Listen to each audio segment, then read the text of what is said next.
What is good, everybody? Welcome back to the NA Pro Report. My name is Melocrit, here to bring your weekly coverage of the biggest players and the biggest plays in North American Free Fire. We are officially at the halfway point of our group stage for Season 2 of the Free Fire Pro Series.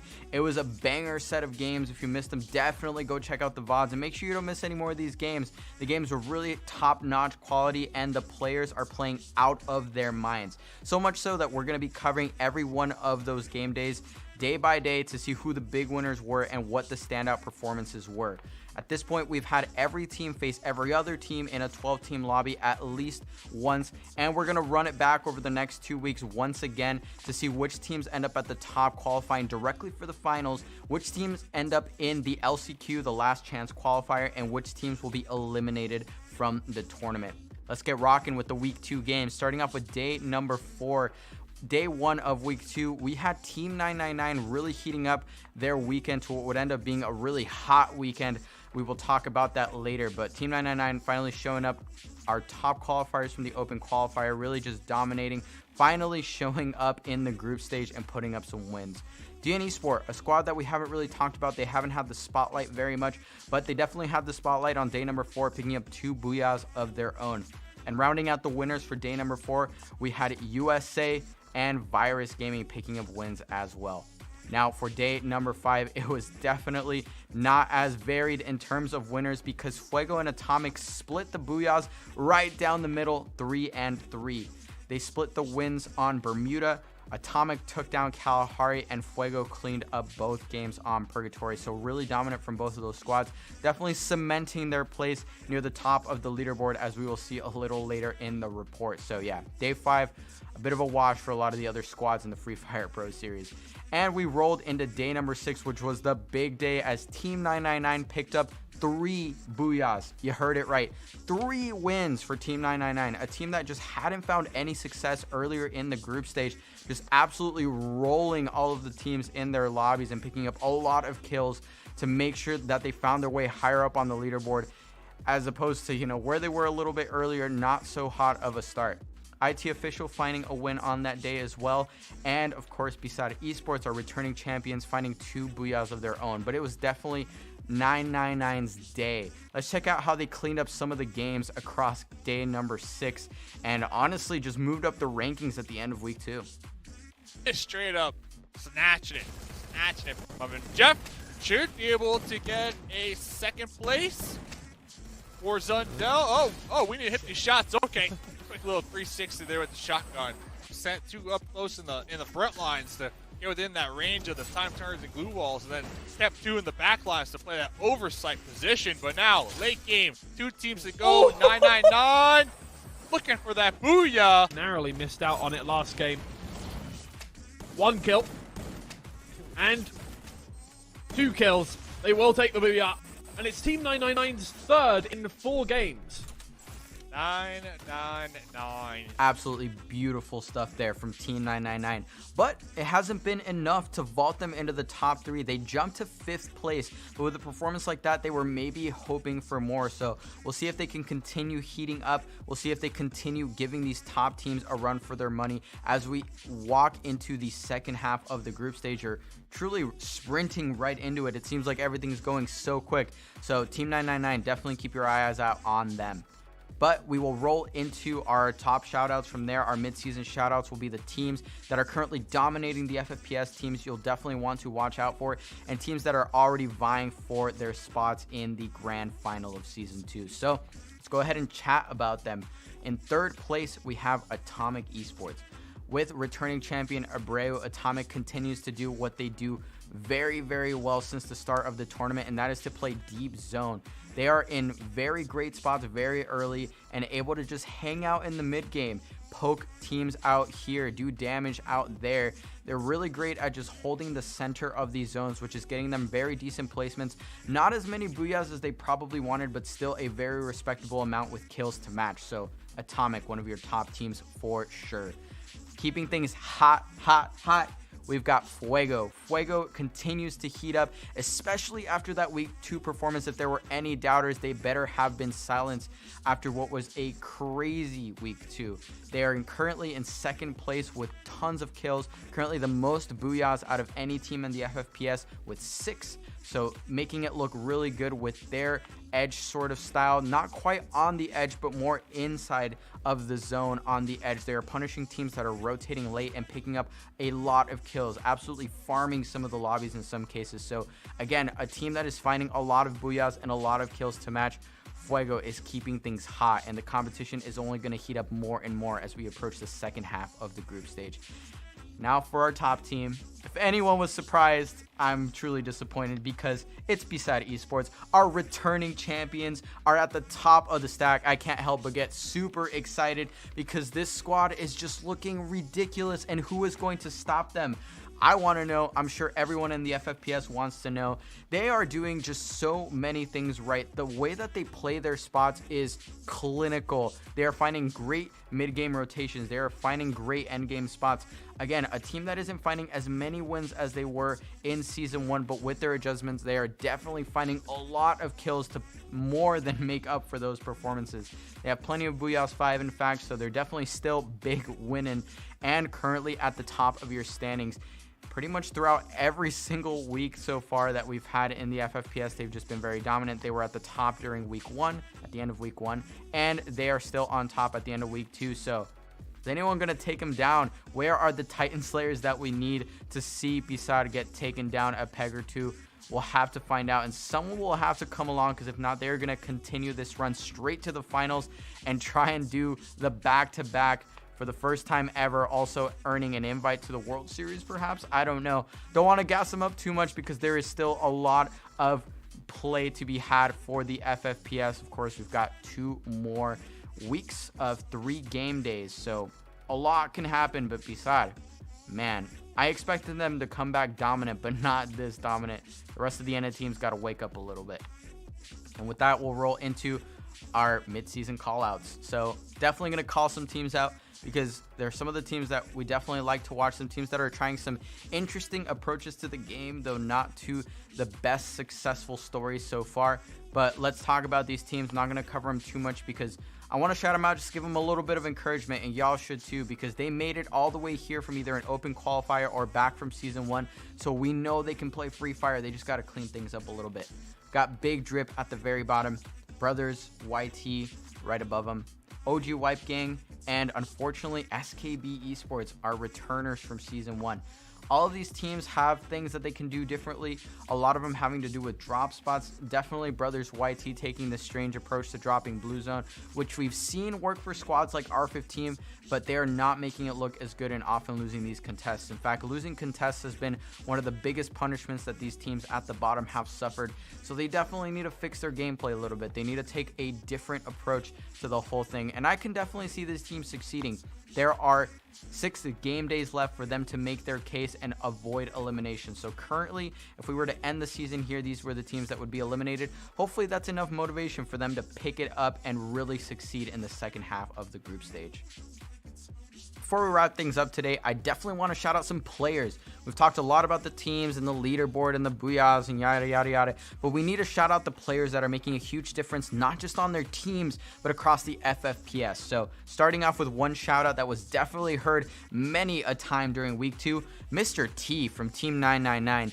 Beautiful performance to really kickstart Team 999's road to success, hopefully for the rest of the season, and bringing back the entire team from the brink of death multiple times in week 2. The team was down to just one person, often Mr. T, but they were able to use the revival points to pick up the whole team and either top 3 the lobby or in many instances actually outright win it. So great recovery potential, and a lot of it off the back of Mr. T.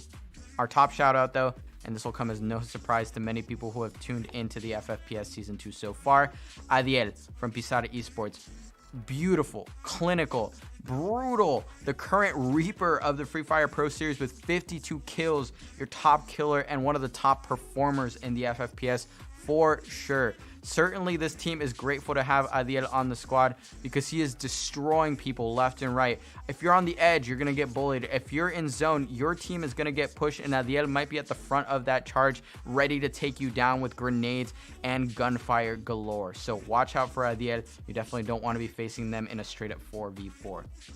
And one last shout out, this isn't going to be to the players, but actually to the people in the chat, to the people joining us for the broadcast.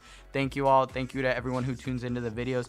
You will make all the difference. I'm sure the players and the teams appreciate it. And we at the FFPS, we definitely appreciate it too. So join us on these broadcasts Fridays, Saturdays, and Sundays for the next 2 weeks of the group stage on YouTube and on Twitch. Of course, after that, we will have the last chance qualifier and the grand finals. So hopefully I'll see y'all in the chat.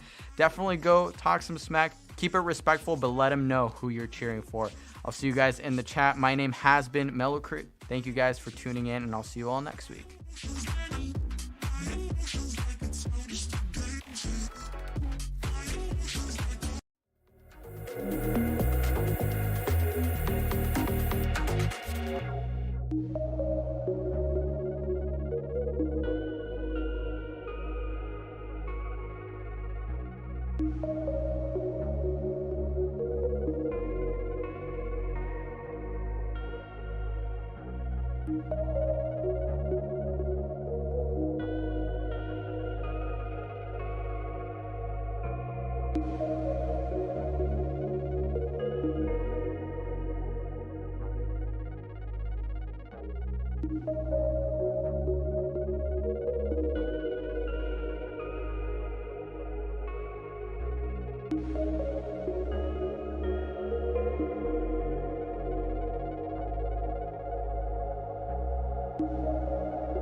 Survivors, welcome to Season 2 of the Free Fire Pro Series. We're back to bring you more action, more talent, and even more booyahs for the best teams in North America. On top of a whopping $50,000 prize pool and the bragging rights of being crowned the FFPS Grand Champion, this season the winners will also earn the first ever North American invite to the Free Fire World Series. But before they get there, teams will have to fight their way through a grueling 2-month tournament, including an open qualifier, group stage, last chance qualifier, and grand finals. The action started earlier this month with the open qualifier, where 192 teams from all across North America joined the FFPS for the first stage of the tournament. Each qualifier round featured 6 games, where teams earned points based on their in-game performance, including their placement and their kills in the 12-team lobbies. Only teams in the top half of their lobby moved through each of the qualifying rounds, making their way through the round of 192, the round of 96, and the round of 48. The bottom 6 teams from the Season 1 Grand Finals joined the top 30 from the round of 48 and the last open qualifier round, the round of 36. The 18 teams left standing from the final round earned their spots in the group stage. For the group stage, the top teams from the open qualifier will be joined by even more invited teams from Season 1. The top 6 teams from the Season 1 Grand Finals will qualify straight into a 24-team group stage, alongside the open qualifier teams from Season 2. Teams will be split up into groups of 6, and these groups will face off in a double round-robin format where each group will battle each other in a 12-team lobby twice. This stage will take place across 4 weeks, with 3 game days per week. In the end, the top 8 teams will punch their tickets straight to the finals. The 9th through 20th place teams will earn one last shot in the last chance qualifier, and the bottom 4 teams will be eliminated from the tournament. The last chance qualifier will be a 2-day gauntlet where teams that fail to qualify from the group stage will get their last chance to earn a place in the finals and fight for the title of FFPS Grand Champion. 12 games will give the top 4 teams a shot in the finals, while the remaining teams will be eliminated. The Grand Finals will pit the top 12 teams in North America against each other in a 3-day event. 6 games per day for a total of 18 games will be played for teams to claim their piece of the $50,000 prize pool and for a grand champion to be crowned. Which squad will reign supreme and get their chance to represent North America in the World Series? Tune in to find out.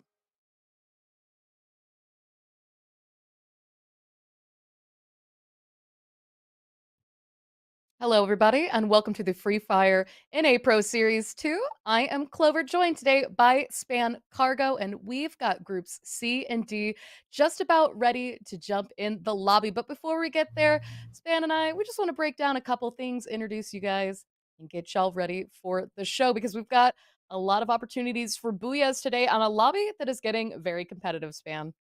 Yeah, and it's day 9 of 12. Every single day that goes by gets closer and closer to the end. Fewer and fewer games for these teams to go on ahead and get the points that they need to make it into the top 8. Top 8 seems so small in comparison to how many teams we have. So every single point obviously matters. Absolutely. And now we do have a couple overviews. So real quick, let's go over the group so you guys can see who it is that is playing today, and then we'll go over what they're playing for. So today is groups C and D again. So we've got Fuego and all the guys there in group C, and Brothers YT on group D, and everyone down below. And I know that things have really been close between a couple of these teams. Fuego right now has been looking fantastic.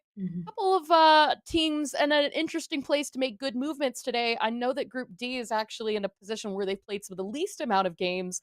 So today is going to be a really good catch up for them in terms of the overall leaderboard versus Group A and B, which we can take a look at here. So again, Group A, Group B have played more games. So that's why we see a little bit of disparity there between the groups C and D. But that will all change by the end of today. And as you can see, I mean, Fuego, regardless of the fact that they've played less games, still in a phenomenal spot, 329 points, third place. I think it's safe to say we could see them jump up potentially close to first, if not uh, definitely above Club 90, I think. They were definitely close to kind of getting close to Bizarre Esports once again 2 days ago, but it looks like they ended up kind of dropping down. Didn't get to play yesterday. So Club 9D ended up kind of popping off and jumping up there. So yeah, it seems like it's going to at least go back and forth for that second place between Club 9D and Fuego as the next couple of days go by. So that'll be interesting to keep an eye on. And I was going to say, the people that I'm the most worried about really are those people in the last 4 places, because those last 4 places don't go anywhere at the end of these groups. They just get out. The top 8 go on ahead, go to grand finals. The next couple go to last chance qualifier. The last 4 don't go anywhere. So Rainbox Gaming, Zundel Esports, Brothers YT, I'm really concerned about. But the good thing is, I guess at this point, is that they have played the least amount of games. So then hopefully they're able to catch up. Laonu, Hags, the next couple of teams up there that are going to be playing today, also a little bit concerned about them as well, because they have played a little bit more, but they're still kind of in that scarier right side of the leaderboard spots. Yeah, I mean, Laonu is such a surprise for me because this is a team that is typically pretty aggressive. We see when fights, it just hasn't been the case this season. They've really been caught out early, caught out in some of their rotations, but hopefully, you have a few bad days, shake it off because, again, we do have 3 more days after today. Today is week 3, day 3, but we've still got week 4 ahead. So we'll pull up a real quick view of the schedule yet to come so you guys can see exactly how many days left these teams have to play. And March 20th, that is the last day, I believe, day 12, A versus D. So you guys can see we do have a heavier presence. D has 3 games left to play, including today. B has 2 games left. C has 2 games left. A has 1. So if you are Group A, you get to play the very last day, but you've got to be nervous watching everybody play between now and then. And that's going to be really interesting to see. Again, teams like I think really today, who I'm kind of looking forward to make a big jump. Osaka for sure, needing to have some more games, and then I think Fuego also has a huge potential. I think to start running away with it. But all of that said, we do have a really fun prize pool, which we'll also talk about real quick, because that is obviously what these guys are playing for. It is, there you go, $50,000 prize pool, $12,500 there for the first place, all the way down to 11th and 12th place. We'll walk away with something. We'll also be giving away some special bounty prizes for the Kill Machine, the Lethal Killer, playing for first and the team with the most booyahs. So a lot on the line for all of the teams in all 4 groups here going to the series. And additionally, as well, the first place team after the end of the Pro Series Grand Finals will get to go to the represent North America at the World Series later this year. So that is big because this is going to be the first time that we will have a North American team going to the World Series. Yeah, first time and that one team, whoever it's going to be. I mean, they're going to be ecstatic. It's going to be absolutely amazing to see what they're going to be able to do, honestly, when it comes to that Worlds game. But, oh man, we're still just in groups, right? Like after this comes Grand Final. So all these prize pool really is for that as well. And what we're gaining from groups right now is kind of a little bit of a hint of who could potentially be. Because, our Booyah team, Fuego has the most Booyahs with 7, I believe. And I think Pissar and our 15, maybe. I definitely know Pissar has 6. Maybe Club 9D has 6 as well. So they're kind of tied for that. So, and even Fuego, so many of their team members have like over 30 kills each, probably more at this point. So I like groups because it kind of gives us a hint of who could potentially go ahead, grab those bounties, grabs those overall spots. But also, we have seen some people totally, like, completely change. Yeah. And Comes. two, I mean, I think if something to keep in mind is typically when we see in groups, as you say, it doesn't always reflect what we're going to see in the grand finals. With so many groups A, B, C, and D, teams do have to sometimes change their drop spots or even struggle a little bit on the rotations.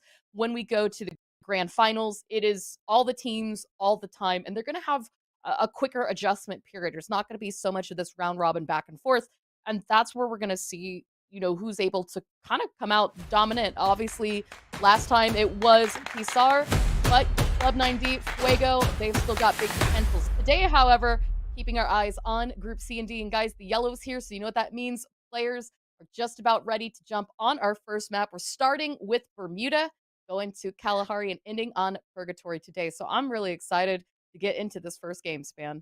The thing that I'm the most excited about, honestly, is there are 2 teams in particular that absolutely love Blue Zone. And you guys already know who I'm thinking. You guys already know our 15 at least. But the second one is actually Brothers YT. So it's just starting off right off the bat here as we're peeking outside of this tower. I'm curious if they're both going to be going to that Blue Zone, or if Brothers YT, all the way down there, the very last spot right now, if they're going to potentially try something different because they're kind of in precarious spot.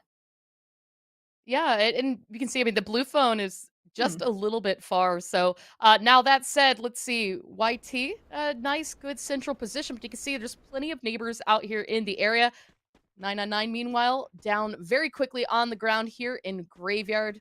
You see them starting to find their loots. And YT, Dramatica, I'm really excited to see. I think that this might be a better opportunity for them today. Sometimes teams just have a really awkward matchup. It takes a little time to get going, but who doesn't love a good comeback story from a team down below? But speaking of comeback story, somebody in Hags has landed a little bit far away from the rest of their team span. Yeah, just a little bit peeking out too far. Dramatica definitely knows that somebody's around there trying to peek out there with those pistols, but can't quite catch an eye on them. They can see the Hags members slowly trying to back away. YT, meanwhile, seems like they're kind of grouping up, at least trying to see if they can spot them out. But I'm actually surprised to see that they did not go towards that blue zone. So maybe they've just decided that they're not going to go there anymore. Meanwhile, in that in the kill feed, we can see that a team is going to go ahead and start grabbing those first bloods. So they're starting off pretty happy while we're still waiting for this fight up here to actually pop off. YT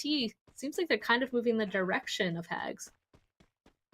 Yeah, you can see Pedro Boy right now does have 2 weapons, getting himself well and prepared, but is also going to try and cross the street, rejoin the team. I mean, there's no true reason to need to take that fight just yet. Team really keeping up focus into the late game. Meanwhile, we've got another 2 teams very close. Kevin's potentially crossing the street back to join his teammates away from Fuego. Looks like right now Fuego doesn't have a big interest in taking this fight just yet. They're in a decent spot for the circle. They're not really needing to push out to this area, so there's no real reason to take this fight. And instead, they can really just keep an eye on their backsides, waiting to see what RBG is going to do. Also, we can only see 3 members of Fuego there. One of them kind of already holding one of the bridges over there towards that western side. Scott out there maybe trying to see if RPG would go ahead and take that bridge or that position, but Doesn't seem like it. Scott's going to go ahead, come a little bit closer, but both teams definitely have to get a move on eventually because the zone decided to go as far north as possible. A good amount of teams actually down here on the southern side that they're going to have to rotate through. Oh, and it looks like RBG going to take some shots towards the Fuego members. Maybe they are, in fact, starting this fight off, especially if they know that they can hold them on this island. That could be a good fight for them. Yeah, I mean, the interesting thing here is that one of the better opportunities if Fuego chooses not to drive across the bridge would be to take that zip line down to the south. And if you look at that on the opposite side, just outside of Mars Electric is La ONU. So that could be a potential ambush towards Fuego, depending on how they choose to head towards the zone. Meanwhile, RBG, look at that. They have 3 free zip lines, easy access to get across the water, as well as that eastern bridge. So a lot of opportunities for this team, should they choose not to. But as you mentioned, there is one member of Fuego right now that has managed to wrap back around. And Kevin's, once again, I mean, we've seen him kind of run away from his team a handful of times. This is where it gets a little bit dangerous. It's a 4v1 now as members of Fuego are starting to go in pursuit. Looks like he's really trying to book it away at this point, but Fuego spotted him out. There we go. A little bit of damage into his back there. Not a good sign whatsoever. He's stuck at that tree, but Scott's, he's the MVP for Fuego. He knows exactly what tree he's at. He wants his kill. Trying to use that glue wall, but nice damage there. Gonna shoot out that glue wall, but looks like Kevin still has a little bit more. The rest of his team looks like they're a little bit too far to really actually help out whatsoever. I think they're kind of leaving Kevin to his own devices. Yeah, Calvin was going a bit wide for a moment, trying to see if he could get that angle onto Kevin's. It looks like he sees just a bit of the gun sticking out from behind the tree. Is going to connect, finds the knock. As you said, and Kevin's did have a couple of glue walls, but I think he managed to use all of them in an attempt to get away from this. However, that did give the rest of his team time to cross, get into zone. And there's still plenty of revive points left alive, so we may not see the end of him just yet. Exactly. That's what I was kind of thinking. Usually, like before the revival system, I'm sure that the team would have come back, tried to preserve the life of their teammate. But honestly, now that there are these revive stations, now that there is that chance to, go on ahead and buy your teammate back or go on ahead and stand there for a little bit to try and get him back as well. If you lose somebody early on, it's not as bad. Of course, you still have to go on ahead, try to find all those tokens, try to go on ahead and stand in the revive stations for long enough. But honestly, it's definitely in a situation like this where the blue zone's coming on your back and it's against Fuego, like leaving that solo there behind, the rest of them leaving, probably the best idea for them. And you can see as well now that cross that RBG did take has put them very close to ZRJ. Jordan, I think, might have realized this. You can see RBG starting to take damage, are going to have to move a bit more quickly. Meanwhile, all right, we called it. We saw it there in the kill feed, La ONU versus Fuego. So it looks like they did actually take the rotation into that direction. They did take the zip line, and that took them right there to La ONU, who's now starting to gatekeep things. But as we kind of take an overhead view, you can see just how many teams here are in the area between the south, southeast. It's getting a little bit friendly. Yeah, and it looks like they were, in fact, able to buy back Kevin's, so he was gone for not too long. Unfortunately, though, he's landing at a little bit of a precarious location. ZRJ, they had just bought back one of their members in this spot, too. It looks like there's still 3 of them, though, and Kevin's, luckily, will just be able to kind of run around that building under the radar, but once again, inside of that zone, taking some damage, so they're going to be running right into the back of ZRJ, and right in front of them, again, yet another team, so gonna have to keep an eye on them. Osaka is actually in front of them, so whether or not they're gonna decide to get in zone sooner rather than later, if they do so now, they could potentially run into 2 teams. But if those 2 teams in front of them get in a fight, they could actually have the opportunity to get in a third party, and that would be the best position for them.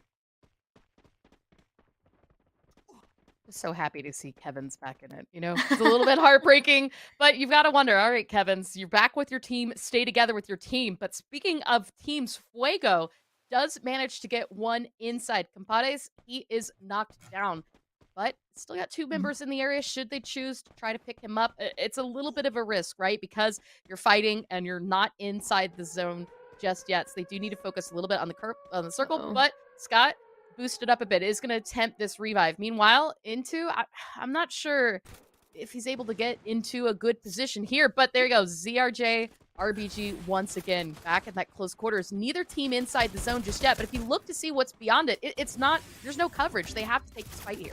Oh, okay. Rambox, this is one of the teams that definitely needs some of these points there in that Group D. There we go. Looks like another one's going down. Actually, a couple of trades. I think only Kevin's might be left. No, Edwin's still alive, actually fighting out against Junior. Is this a 2v2 situation? No, Kevin's actually gets down as well from the other side. ZRJ still a 2-up. This is looking good for them because honestly, the thing that they've been lacking in is kills. So if they keep going ahead and win this fight here, they're going to start slowly gaining more. Looks like all three of them still alive. They had gotten that revive earlier.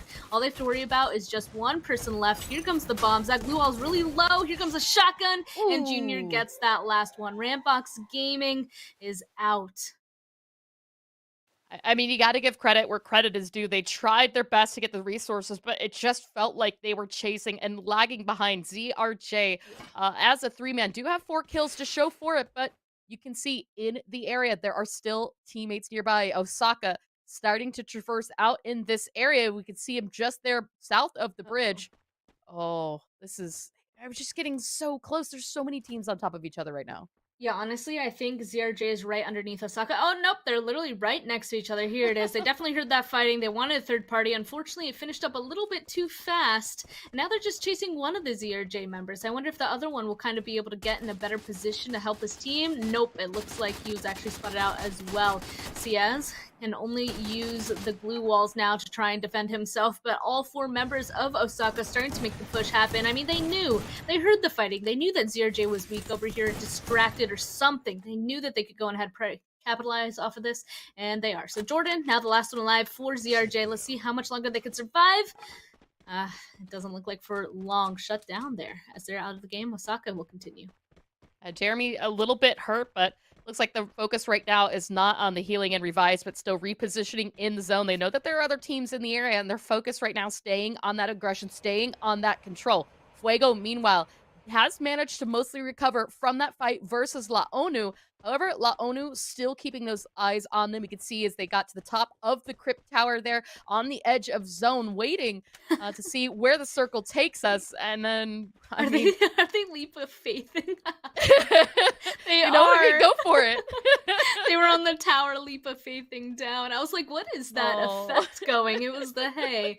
I mean, oh no, if you can, the tower's right there, why not, right? Assassin's Creed event, that was beautiful. I've been waiting to see that. I'm actually so sad that we didn't get to fully see it through that building. I've been waiting to see somebody leap of faith off the towers.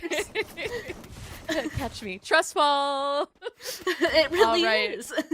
Absolutely. No, I mean, as we see, the circle has reset. USA, really nice position. 999 straight in the circle. Fuego, Osaka, also there. Navy, just about coming in. There's not really anybody in that part of the western side of the map, so it's going to be a good protection for them. We're really just waiting for Hags and YT on La ONU now to get into the zone. That's not fully urban finish. There's actually quite a bit of high ground, a bit of forest area that we can kind of see teams starting to set up on, with 9 teams still alive, 35 players into play. I mean, I'm expecting a bloodbath. It can't stay this populated for that long. Oh, definitely not. I mean, the good thing for them is that there are so many buildings that they can go ahead and kind of just cram into each other, potentially. But knowing these guys, knowing how aggressive they've been, especially with potential revive system, you know, I have a feeling they're going to fight. Now, though, it has come to that later part of the game where those revives are going to be harder. There are no more revive systems in this area. There are no more areas to go ahead and really buy back your teammate. So now is when we might start seeing people relax just a tiny bit. But of course, 999, this team has been so aggressive ever since open qualifiers. So I'm excited to actually be able to see them. I haven't actually been able to cast them live just yet. I've been watching them absolutely dominate. So 999, I'm expecting a lot of good things from them, especially from this position inside the zone. Yeah, I mean, it's a fantastic position. We're seeing them right now with 0 kills because they have a little bit of the center zone curse that we often see with the teams that like to drop center for Free Fire. There's nobody near them to shoot at yet. So as teams continue to push towards the center and center of circle, obviously that number will change. But the big factor right now is this huge clustering of teams up here on the northwestern edge, as we see Hags trying to work their way in, but they're climbing from the low ground. Navy really punishing them, as well as ZJ. Oh, there we go. That first knock's coming out. Rivera is going to go down here, and Ooh. Looks like, there we go, good use of glue walls. Time turners are out as well, trying to use any coverage they can. It's a big defensive push. Navy is actually going to continue to push up the hill as well. They're not quite in a safe position just yet, but you can see not one but two members of Hags are going to fall here. The team is eliminated. Navy managing to keep all four alive. 3 kills to show for it, though. They did get a bit of assistance there for Zune, but you can see Raymond wastes no time. He's just going to go ahead and knock down Jonah. Yeah, Calde was actually playing that so well, trying to disengage using that glue walls. I mean, there was just nothing that the other team, that Hags, could really do there in that position. Navy had that side of the zone the entire time, and since the zone actually kind of pulled towards them, towards that western spot, they're going to be able to make a really nice rotation inside this next circle, and that's really the thing. We already kind of touched on it earlier, that they've been having the most trouble with their rotations. Whenever they do get in a fight, they're usually fine with it, but it looks like right here, Osaka making a really aggressive push onto YT. Here we go. The time turner comes out, but it doesn't matter. That scythe is too damaging. It's going to take one person down. There's still going to be 3 left up for Osaka. YT, though, going to start tossing in the nades, and he knows that he needs to go ahead and make the push, but it's too late. He goes down as well. Osaka now just 2 up left against all of YT. It looks like he will be able to get some sort of trades, but I think there's still more YT members hiding behind this building. It's a 2v2. There is one getting res right now, but Chucky! No, Chucky pushes as a 1 and gets down by the 2 members. Osaka, though, the blue zone starting to come up and hurt them. They need to go ahead and start disengaging off of this. You can see Wilson, Dami are going to break away, leave Shadow behind. But while this is happening, Laonu actually pushing out from the circle to see what they can pick up from this. Santi, Mario, and Kelvin right there with the high ground. You can see using the trees for cover, watching as Osaka comes out. There's nowhere for them to go as the zone continues to close in. Pinned down behind that grenade should be enough to do it. Falls just a tad short, but there you go. The elimination comes out clean. Now down to 16s. But look, Jeff, nowhere to go. I mean, that's a tough place to be. I think we're going to be down to 5 here in just a second. And that circle reshift, real good for 999. Of course, it went right back to 999. 999, though, now that they're in the very center of the zone, they're really going to have to watch every single angle. And usually when that person's in that center, they get pinched from all sides. So 999 has to be really careful here. USA Esports does get eliminated, though. There are still a couple of teams left. 3 more in total to push onto 999. And, yeah, we got a couple of them from the sides. I actually really like that 999's trying to kind of push out at this point, push towards Onu. They know that they need to get rid of at least one of the sides so that they're safe and not completely pinched, but it looks like it's becoming a little bit difficult, especially as 999, these fences are in the way, trying to toss out those nades, but not quite being able to catch some of them. Navy still 4 men up, 999 still 4 up. Fuego does have a knock, and Laonu taken out. 12 players, all 4 full stacks, of the squads. You can see that they did get the res there for that member of Fuego. Throwables are out. Nades landing just short of members of Navy, but that is going to make that rotation into the zone just a little bit more difficult for both of those teams. 999 has pretty much the whole safety in this. You can see the glue walls starting to come up, and the big distraction right now for 999 is who do they focus on to try and prevent from coming in the zone.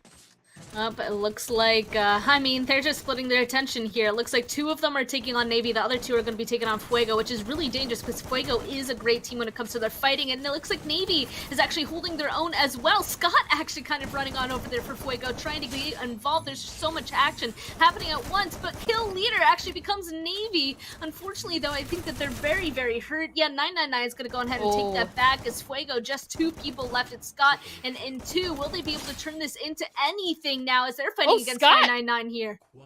Scott finding a twofer right there. A nice trade rare for Fuego to try and help out, but Scott still hasn't had any time to heal up and play catch up there. You can see Into just across the glue wall there from Tail, trying to see the safest way to get as close as possible to try and take that knockout. It is a 2v1 in Fuego's favor. They are taking this one slow and steady, as carefully as possible. Try and take out that final member of 999. Regardless, though, 999 sitting on 9 kills. Oh, you love to see. What a beautiful. That's honestly pleasing. If they had anything other than 9, I'd be upset right now. But this is going to be really difficult. It looks like, though, they're kind of turning this into two 1v1s, especially how split they are. They're trying to make sure that he doesn't have any other angles to kind of make any sort of rotation out of. But he tossed that thing at into. It's going to take a little bit of damage. And no way, the glue wall disappeared just like that. And it ends so fast. Booyah goes towards Fuego. I swear Fuego has won at least one map every single day that they have played so far. I think they're becoming a little bit more consistent in terms of the games they play. Yeah, I mean, you can definitely say that they are gunning for the most booyahs, regardless of what else happens today. And we talked about the fact that some of the other top teams were sitting out today. This was going to be a good opportunity for Fuego to make a run for first place. Winning the first game is definitely a good way to start that momentum. But again, I mean, you called it. You said 999 had been playing really good. They had aggression. We said that they had a little bit of the center curse, but the second half of that game played beautifully. And of course, 9 kills. Who doesn't, 999 with 9. I love it. Absolutely. I mean, I really like seeing that they're trying to be proactive as well. Right when that zone popped and they were centered, they realized, everybody's going to be running right towards us. So let's go on ahead and start wrapping to the east. Let's go ahead and take out the team over there. Now let's wrap towards the west, try to take out Navy. Didn't quite work out. At that point, it was a little bit too late. Fuego started pushing at the same time. And it really was, I think, them splitting 2-2 that really made them hurt. But still, even in the end, they still had some people up. They still got that second place, and honestly, in the best position, right? They did have those 2 people up, so I'm a little bit that one person up, excuse me. So they ended up being able to bring that really close than what I was expecting. They played that really well. Yeah, I mean, there was a really, in a way, almost a King of the Hill style battle there in the late game as teams really try to climb up the hill. It was really a fantastic luck for 999, but I mean, the movement that Fuego had, we saw them push through La Onu early on in the game. We saw them rotate around, as you said, really recover and get themselves back up to a full 4-man after all of those fights, and then come into the fight, or to this late fight, excuse me, in that dominant position. Things really turned around when Scott managed to knock down 2 players, but ultimately 19 points, 7 kills are going to go to Fuego for this first match. Team 999 with 9 kills, 18 points. So they kept it absolutely close. And also kudos to Navy Esports. They had 6 kills for a total of 14 points, coming up into 3rd place for that match as well. Honestly, really love to see it because, like we said, they're good at fights, bad at rotating, but they're able to be better at rotating this match. They got into that 3rd place position, and actually 2 days ago, they were one of the teams that I listed off as a team that I was a little bit worried about in their position, the overall leaderboard. But now they're not on my worried about list anymore. So Navy, especially in these last couple of days that they've played, have really been improving their performance. And even just one match, 14 points, it's of course going to continue to pull them upwards.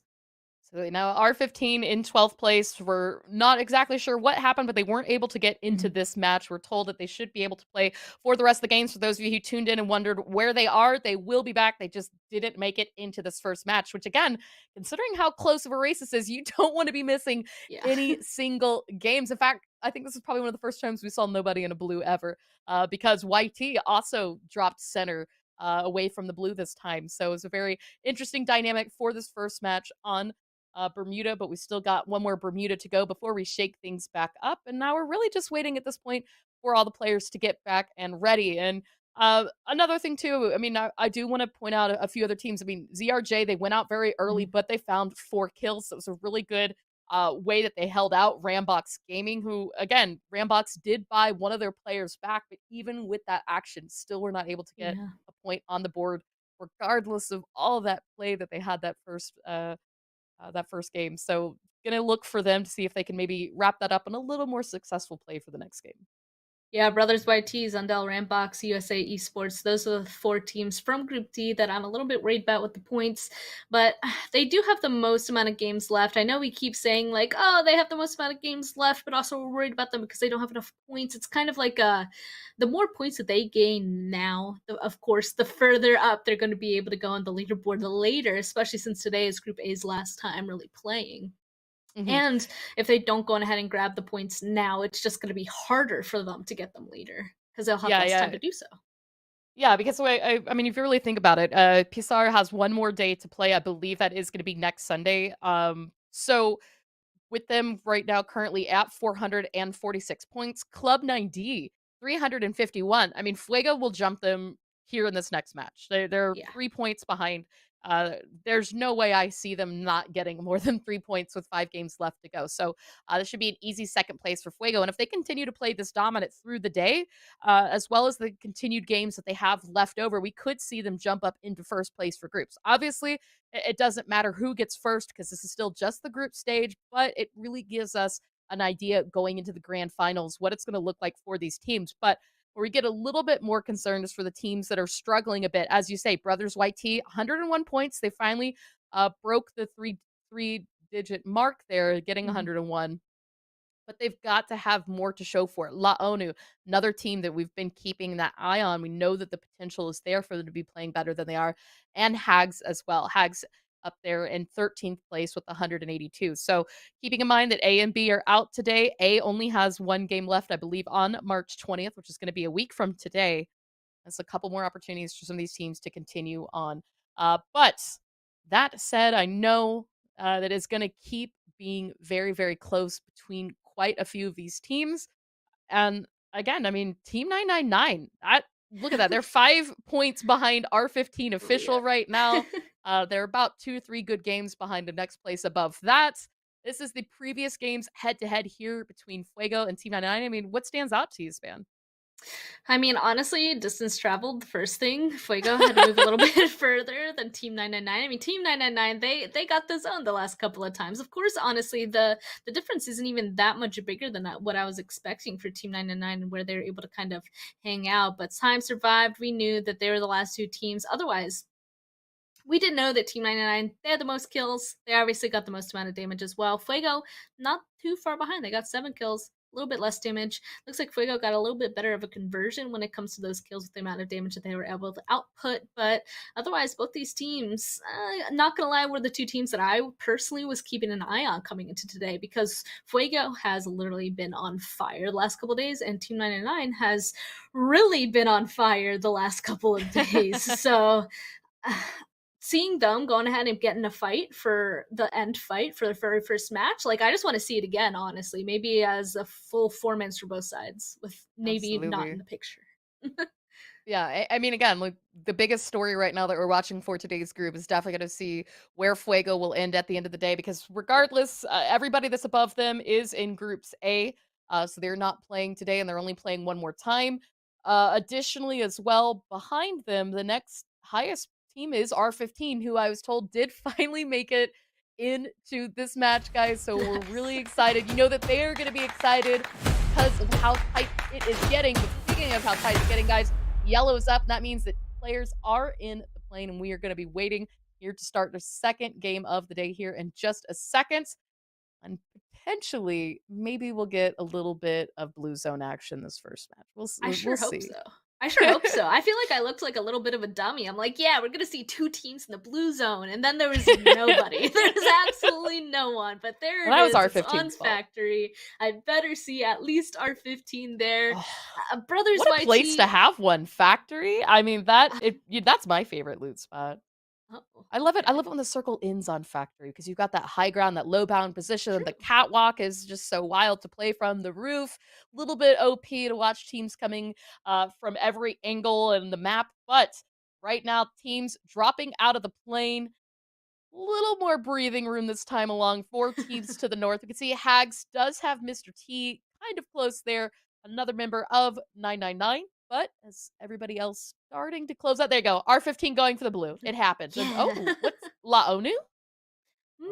Is ONU going there or Mars Electric? They've got to be going for Mars. Oh! I actually can't tell. Wait a second. They're slowly sliding right back into that blue zone. They thought about it. I feel like they thought about it. No, they're landing blue zone, I think. R15 and ONU getting this early of a fight. I'm actually a little bit worried about that because ONU, I feel like they've been getting in too many early fights, and that's kind of what's keeping them lower on the leaderboard. I think maybe they realized. Yeah, I think so too. I think they saw R15. R15 beat them to the factory, and they were already like, you know what, this is, and it is a very hard position to push in the early game, right? Because you don't have as many resources to protect you, especially without those glue walls.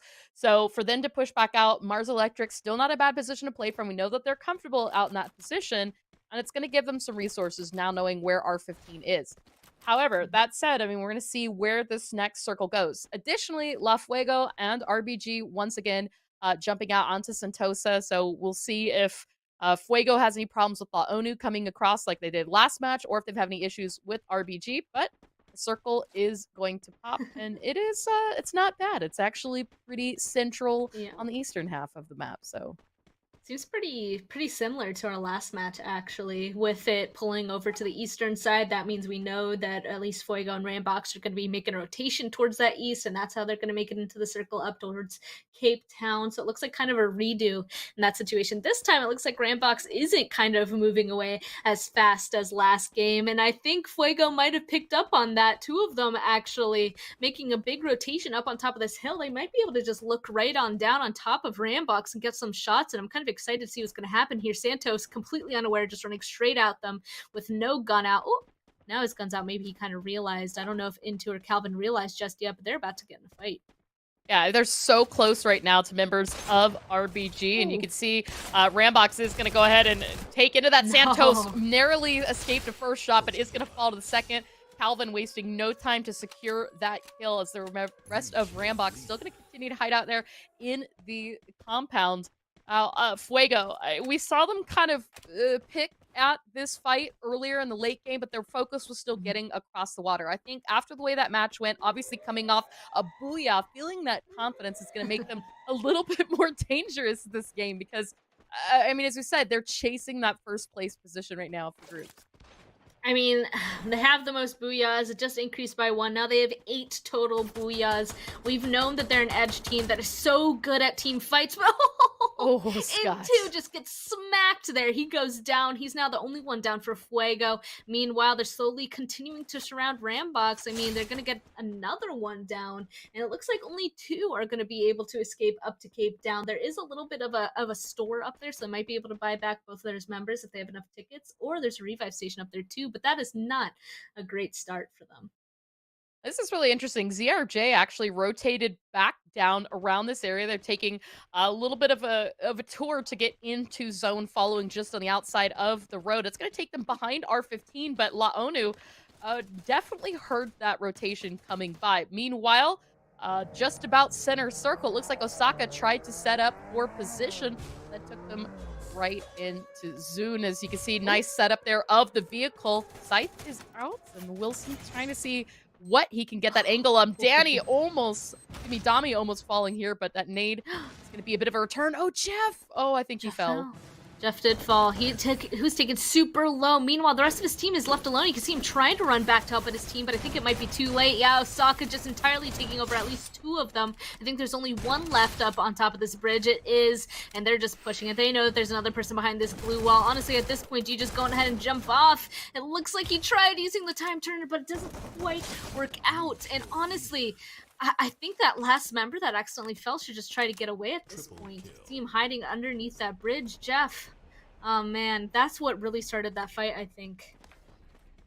It looks like, as you say, they are going to go ahead and reset back up. But that said, we did see on the kill feed that RBG did manage to get full revive for the 2 members of the team that were taken out by Fuego. So that buy station in Cape Town. Additionally, though, the rest of Fuego crossing the street into that area. Laonu, meanwhile, still following in behind R15. So the thing that's really amazing to me is the fact that ZRJ has pretty much just been all over the map at this point. Remember, they're the ones that drove past R15 and Laonu in Mars Electric, and now they've completely reset in the north after coming up through Osaka. So they're just kind of full W keying, as you can see.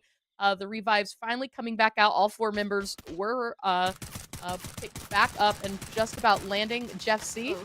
Meanwhile, Jeff C resetting, and there you go. You can see more close range finding here between Laonu and R15. Yeah, we kind of figured that this was going to happen eventually. Unfortunately for Onu, though, they started taking the shots at R15, and they're not even really inside zone yet. They're like just on the edge, so R15 has a little bit of the advantage potentially to hold them out as this zone is closing, but neither team was able to get a first knock off that first exchange of fire, so honestly, this might be a little bit of a stalemate until they get that first knock. Both these teams definitely being cautious. I don't think either of them really want to peek at this point, but Diablo actually goes down. Nice shots coming through from Milo. I think that might be the start. The push that Onu honestly needed against R15, except they already have the res. Nice shooting there by Milo. You can see the pressure keeping on R15. All of ONU now inside the zone. Circle just about done closing, so we'll see where the fight will continue to take place, because these teams are not going to be able to break off until one is completely gone. It's a hard shift away from them, so now ONU and R15 are really going to be locked into this just a little bit longer. Milo ended up going down, so R15 does have this advantage. There's also somebody on that mini-map that I think I can see creeping on forward. Let's see, though. ONU super spread out. This is not looking too good. R15 is going to slowly pick off one by one. Mario goes down. That means Santi, Prince are the last two alive. R15, they realize that all of them are split, and now they can just go ahead and four-man push the rest of them. They don't quite know where the last two are, but they were just getting shot off, so of course they can't be that far away. I like now at this point that ONU has decided to be so split. As they're taking shots at Prince, they're now going to focus him, and that might give the chance for his teammate Santi to get away. Ooh. Still not an ideal situation. Prince breaks the glue wall. He can no longer play there. R15 are getting at least 3 kills out of this one, but they don't know where Santi is, so that means ONU could potentially come back later on. Now R15, they have to worry about getting inside of the zone, and also in the backgrounds, there's still someone in the background slowly creeping up on them, Clover. Brothers YT has been rotating around the entire western edge. You can't quite see them on the minimap right now, but they are just outside of reach there of R15, following into the circle. But back on the bridge again, Osaka has been up here for quite a while now. They've been trying to hold their own against 999, but you can see they are just absolutely annihilating them as they get eliminated. 7 kills now for Osaka. This is insane. There's still 36 players alive.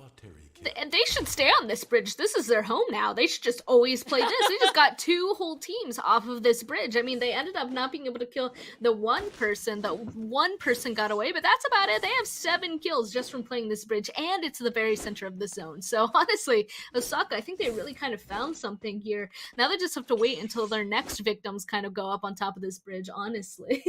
Yeah, I mean, the thing is these people are bringing them resources. You looked at most of the members there. They had health, they had glue walls, they had a lot of everything they pretty much needed to stay alive up onto this. Now, Fuego down to just Scott. You could see looked at buying. I'm not sure if he was able to actually get that purchase or if this was grayed out from a previous purchase that might have actually been from ZRJ. But we'll find out here in just a moment. Meanwhile, everybody else restructuring themselves. Looks like Navy on a purchase spot as well. R15, though, finally finding themselves up here on the other edge of the bridge. Osaka finally pushed off from this, so it might have been just in the nick of time. R15 looks interested in the bridge, though. Are they going to potentially be the next victims of Osaka? We'll just have to wait and see. I mean, we saw Garena. He was scoping on in with that sniper, seeing if there's anybody on that bridge, and he saw one person out there in the distance, so I guess they're not going to mess with it just yet, especially since the zone is almost closed. They might be taking a little bit slow, just waiting to see where this next one's going to pop before focusing on that. Meanwhile, we can see that ONU, Santi, still that solo down there. No way, it's still going to continue to center on Osaka. Honestly, I love it. I'm just going to guess now that they're going to win. I might be wrong, but we'll see. Their position is pretty strong. Again, though, they are center. I'm a little bit worried that so many people are going to focus on them, but they were dominating that bridge earlier. I'm just going to guess they're going to continue to do so. Yeah, I mean, R15, just on the outside of zone, they've got the crypt, but they've also got Brothers YT that are starting to walk into this position on foot. We've talked about how they've been creeping on the backside of this team for quite some time. They've got to know that they're here right now, but another team also not in a safe position for the circle yet is Navy. They do see Team USA up ahead of them. I think they're starting to formulate a plan for how they want to get in safely. This is going to have to be an aggressive push to get into zone. Fuego goes out as well, so there's 9 teams left. There is going to be a lot of fighting down here on the southwestern side. About 3 teams that need to go ahead and get a little bit further in. I mean, both Brothers YT and Navy, they're going to have to be making some sort of rotation, and the options really are either north up to USA or south down to R15. It looks like Navy kind of focusing on going into that northern position, so you might see 2 fights actually pop up. Navy versus USA, YT versus R15, but we'll just have to wait and see. They're definitely trying to play this until the latest possible moment. They're waiting for other people to get into fights so that they get a little bit more placement points, but it looks like, unfortunately for the other team, Ed has started popping off. Nice glue walls coming through from Navy, trying to get closer. They've fully committed to taking this fight with USA because this is the only spot that they can really get inside of zone. Here we go, a ton of nades now being thrown out. Let's see who's going to go ahead and get that first knock. It looks like Navy, Alkali getting that knock onto one of the USA members. All of Navy still up, though. Such good fights happening so far on top of them, and it looks like that's going to be it for USA, just like that.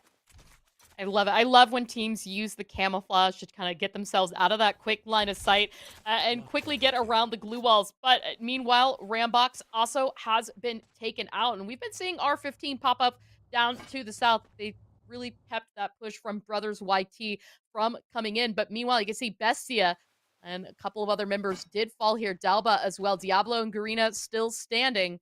And as we get through the late game, the ability to buy back teammates and get that full revive is going to be gone. So R15 trying to keep the focus on getting as many members as they can up, but Dalba is going to get flushed out.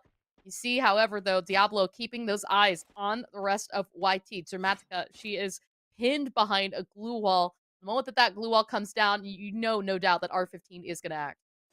Definitely. The thing is that the zone did kind of hard shift away, but at this point, this late in the game, I don't even know if sending it towards that zone is the best thing possible. At this point, they know, wow, that hard shift away from us, this is going to be really difficult for us to find a position to play inside of. Let's just wait for Dramatica to go on ahead and pierce so we can at least get another kill point. That's probably the logic and kind of waiting here for now. And honestly, if they kept moving, they might run into the solo of Santi Laonu as well, but this zone is already basically filled. Both Hags and Osaka have both really good spots.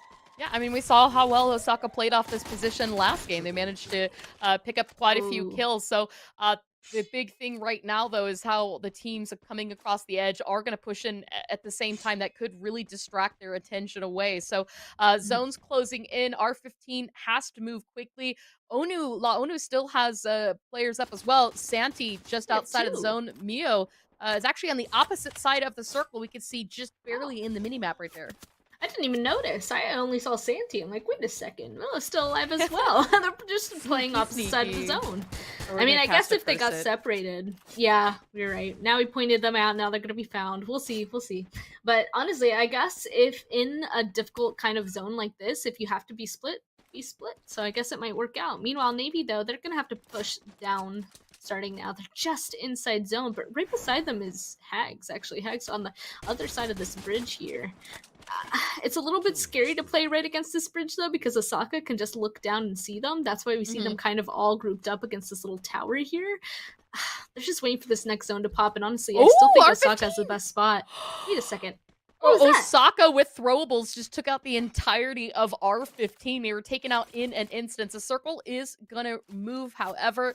Osaka does have, I mean, as long as that bridge is in, all they have to do is stay on top of it. The big issue is going to come right now for Navy, is going to lose a lot of that ground. There's not too much wall in, so for the circle to close beyond that, they're going to fight, and that's going to be a difficult position to be in. The best thing for Navy or Hags to do is try to get up top if they can, but that's going to require going back inside the blue or taking out Osaka, which you can see right now is Navy's focus.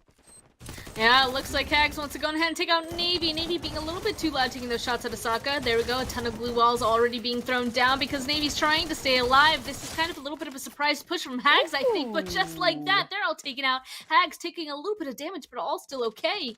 Oh man, Osaka definitely heard that fighting, but they're also a little bit distracted by ZRJ, now making a big push through the open, trying to get inside this zone, but it's so difficult out in the open. The glue walls once again being used, and honestly, looks like Milla from Laonu up to the north could go on ahead and third party this as well if they really wanted to. The big thing right now that's helping us, Hags, is that they do have underneath the bridge to play from to come across to the opposite side. You can see they're really waiting until the last moment to come out from under here, especially as Osaka is focusing on teams closer out to the edge. Mio hoping to not be spotted as he creeps in behind ZRJ, now who is eliminated, but doesn't matter. Mio is spotted immediately by Domi. It is now two teams alive, full 4-man each. Hags is down below. Osaka knows this, but they haven't quite found the angle to play from yet. But I mean, as you called it out, that is the advantage. The blue walls don't cover the top of the head. Now, as two members go down, Edward trying to stay alive, but is going to go into the zone, take so much damage. Soulbreed, meanwhile, look at that, just creeping. It's a troll under the bridge. Yeah, Sobri's the last one alive. Honestly, at this point, all 4 members of Osaka's alive. I was gonna say, I wonder if anybody's gonna jump on down, and it looks like they are. All 3 of them jumping down top of the glue wall. They found him out, and that is it. Osaka, just like that, so dominant from the bridge the entire time, gets that booyah. They got so many teams from up there, Clover. That was just insane. 21 kills for Osaka. You saw all 4 members just dropping down to the bridge there at the very end to get that last player there for Hags. You've got to give credit for Hags because they took a bit of that late rotation up there to the north. They tried to come in carefully. They really pressured Navy for that position, which, considering how the bridge was formulated, that was the best spot to play from if you weren't Osaka. And so they came out of that one clean, kept all 4 up alive, and obviously gave Osaka a fight for their lives up until the end. But obviously, there can only be one winner for that booyah. It was Osaka for this game. And this is what we talked about at the top of the show, something that they absolutely needed as a team who has some of the most amount of games left to play. They can play catch up. But I mean, from the very beginning, Osaka protecting this bridge. I mean, seriously, they were able to take down so many people up on top of the bridge. Definitely saw a lot of smart plays. I mean, you already touched on the Hags push onto Navy. I mean, they realized we can't get up on top of this bridge. We have to go ahead and play under this. Let's go ahead and get the last couple of kills we might potentially be able to take against Navy. This entire time, it was just a bunch of pushes and fights into these couple of small locations. Nobody ever was really able to kind of threaten Osaka for their spot later in the game. Like, nobody could really go ahead and push up on top of that bridge because Osaka had it such locked down and protected that even R15 down to the southern side, they thought about it. We saw them on the edge of the bridge, but they knew that people were there, and there's just no way that they're going to get close enough to make that a fair fight. Yeah, I mean, it's 21 kills because so many teams, as we saw, just continue to push the bridge time and time again, especially there at the end. This is that fight you were talking about, though. Yep, it looks like Hags. I mean, they got it. That was the closest thing that they're ever going to get. Meanwhile, Osaka was able to take down everybody else around them. I mean, it's just a free-for-all. It's just a big run, completely out in the open. There's, like, nothing these teams could do. They tried taking the long-range fights, but Osaka was just so strong that they got 33 points from that. The next closest is 13. That is insane. 20 whole points separates Osaka and Hags from those positions. That was definitely, I was going to say just top of the leaderboard heavy, but not even that. That was just Osaka heavy for this Yeah, one. you know, Osaka was just like, hey, we kind of felt like finding some kills, finding some good points. You guys all just happen to be here. Thanks for bringing us stuff. But again, Hags, a team you called out, a team that needed to put something down. R15 as well. This is the top kills for the game in Maduro. 8 kills, Domi 5, Jeremy 5, Wilson 3. All members of Osaka there in the top 4. But, you know, Dauba. Credit to Dauba there for 3 on R15. Yeah. Whew. I mean, they're the ones that had the next amount of, like, next largest amount of kills was R15. And guess how many they had? Was 7. 7? Yeah, it's just 7. 7. Only 7 7. kills. Wow. Yeah. I know, like 7, I feel like usually is a pretty big number, but now being compared to the 21, like, that's just an insane amount. Osaka did that really well, and not quite surprised to see that because of that, they're now at the top of this leaderboard for today. They got that one booyah, the 25 kills. Again, look at the difference. 25, the next closest is 10 from Navy. 41 points on them for today. Yeah, you know, that match for Fuego definitely had to hurt a little bit. They went out early, didn't quite get the kills they were looking for in that play, but still, you know, we've got 4 more games to go. A lot of opportunities for them to play catch up. And Laonu, Team 99, more teams that we were talking about needed to make moves today to try and play catch up if they want to take that fight for the top 8. So, additionally, I think we even called out Brothers YT.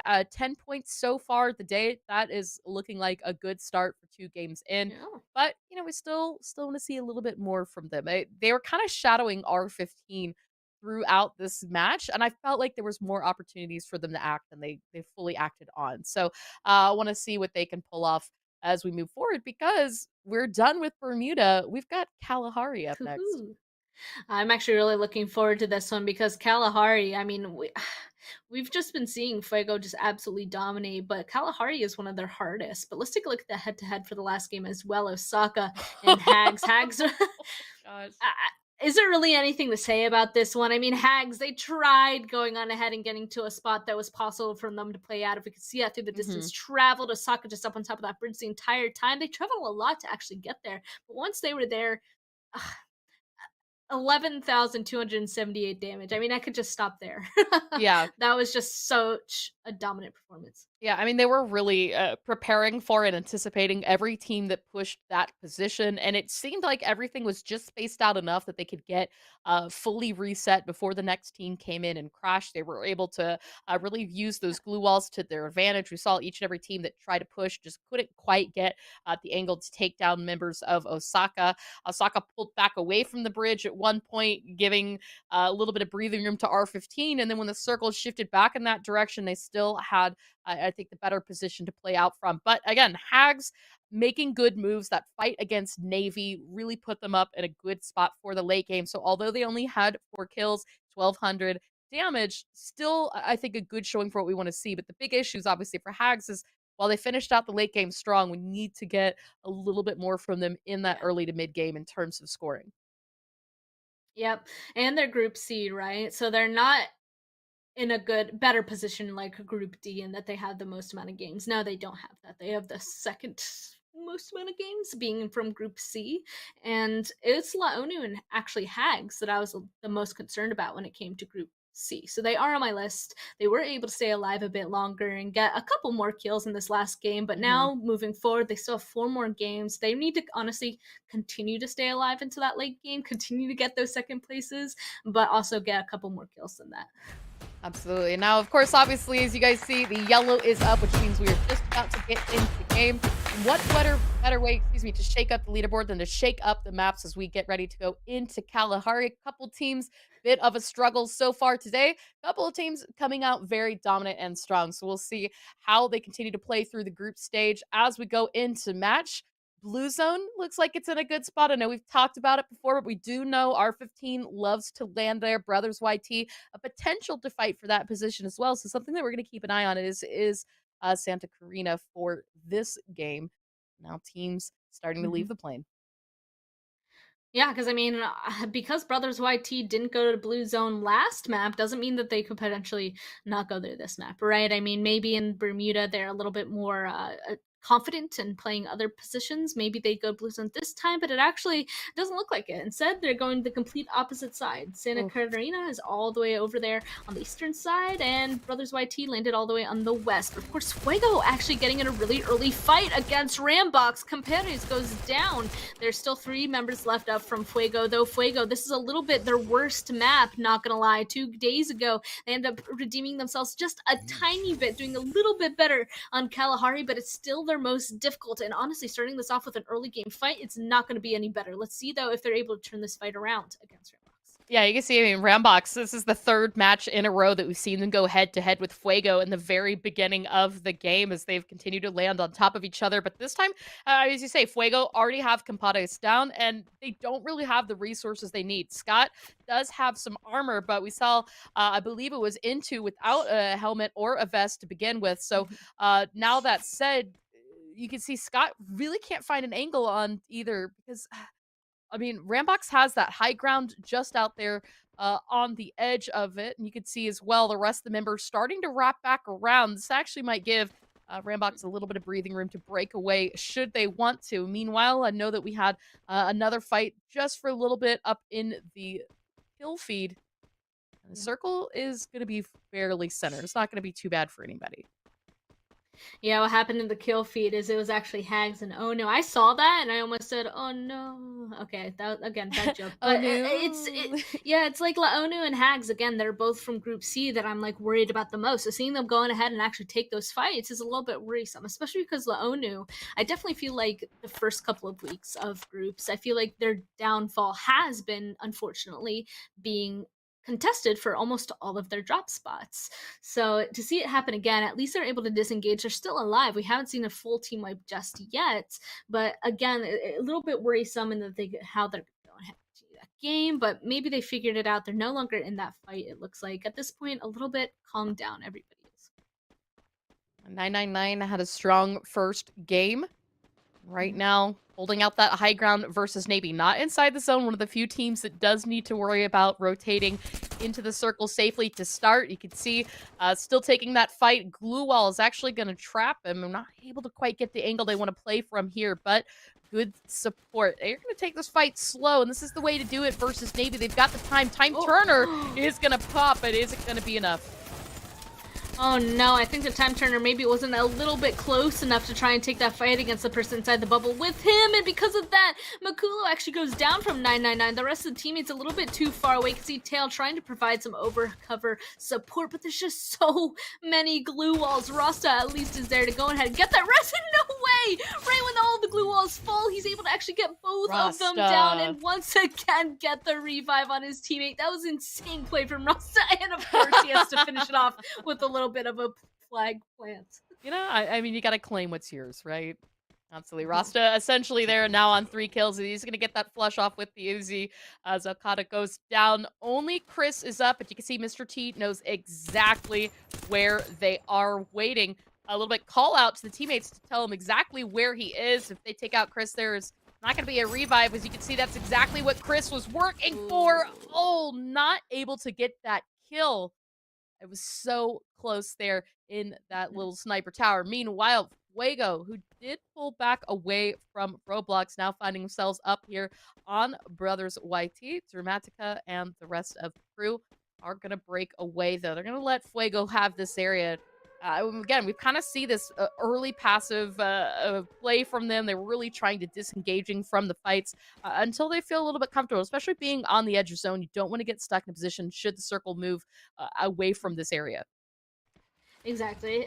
That's why, like, right when that zone is really close to being closed, you usually don't see too many fights up, but it looks like R15, I'm actually surprised. Like, R15, we've seen them be pretty dominant, especially in this last match, but usually they're the team that I feel like gets in the most early game fights, and it just hasn't happened just yet. Oh no. Mr. T trying to go ahead and get that resident teammate, again, not working out. Garena is going to go ahead and get a second knock, and this is the current team, honestly. I'm a little bit surprised to see them be getting these knocks right now, all the way down to the southern side for 999. Don't quite know where the rest of the teammates are, but R15 definitely picking up those kills. It's going to make them pretty happy as they start making their rotation on in, but why were they there? I'm kind of confused by that positioning. Yeah, we see really, I mean, R15 obviously at this point is really just trying to play catch up. They missed the first match today and need every opportunity for scoring as they can, or just outside the top 8. So anything that they can do today to give them that advantage before Group B comes back. Group A does have one more game on March 20th as well. So something to keep in mind for all these teams as they continue to play through. But right now, center of circle, looking pretty good. Refinery is always interesting when the circle can in here. So a lot of good high ground to play from. Hags, who we've seen really enjoy the high ground and like playing from the north, waiting until the last moment to make moves. Right now, Brothers YT, bit of a thorn in their side, I guess we could say. They were keeping an eye on them, but they're not fully engaging. They're waiting for the circle to move before they give up this spot. Yeah, slowly just watching and waiting. You're right. YT, actually, they ended up making a pretty big rotation as well. They ended up landing just to the northern side of the maze, and here they are literally on the complete northern side of the map. I guess they might have been wanting to be a little bit aggressive, trying to run up here to the northern side, potentially try to find a third party. The thing, though, is I don't think they're going to find the third party. I think maybe they're going to find Fuego, and then Hags are going to be able to kind of just look down from their high ground position, maybe capitalize off of it. We'll have to see, though. Both YT, Fuego, both potentially being pretty careful about this. And, of course, right as I say that, Chuck unfortunately gets downed because they're trying to full force onto Hags. You know Fuego, they're so aggressive. They're going to be pushing that.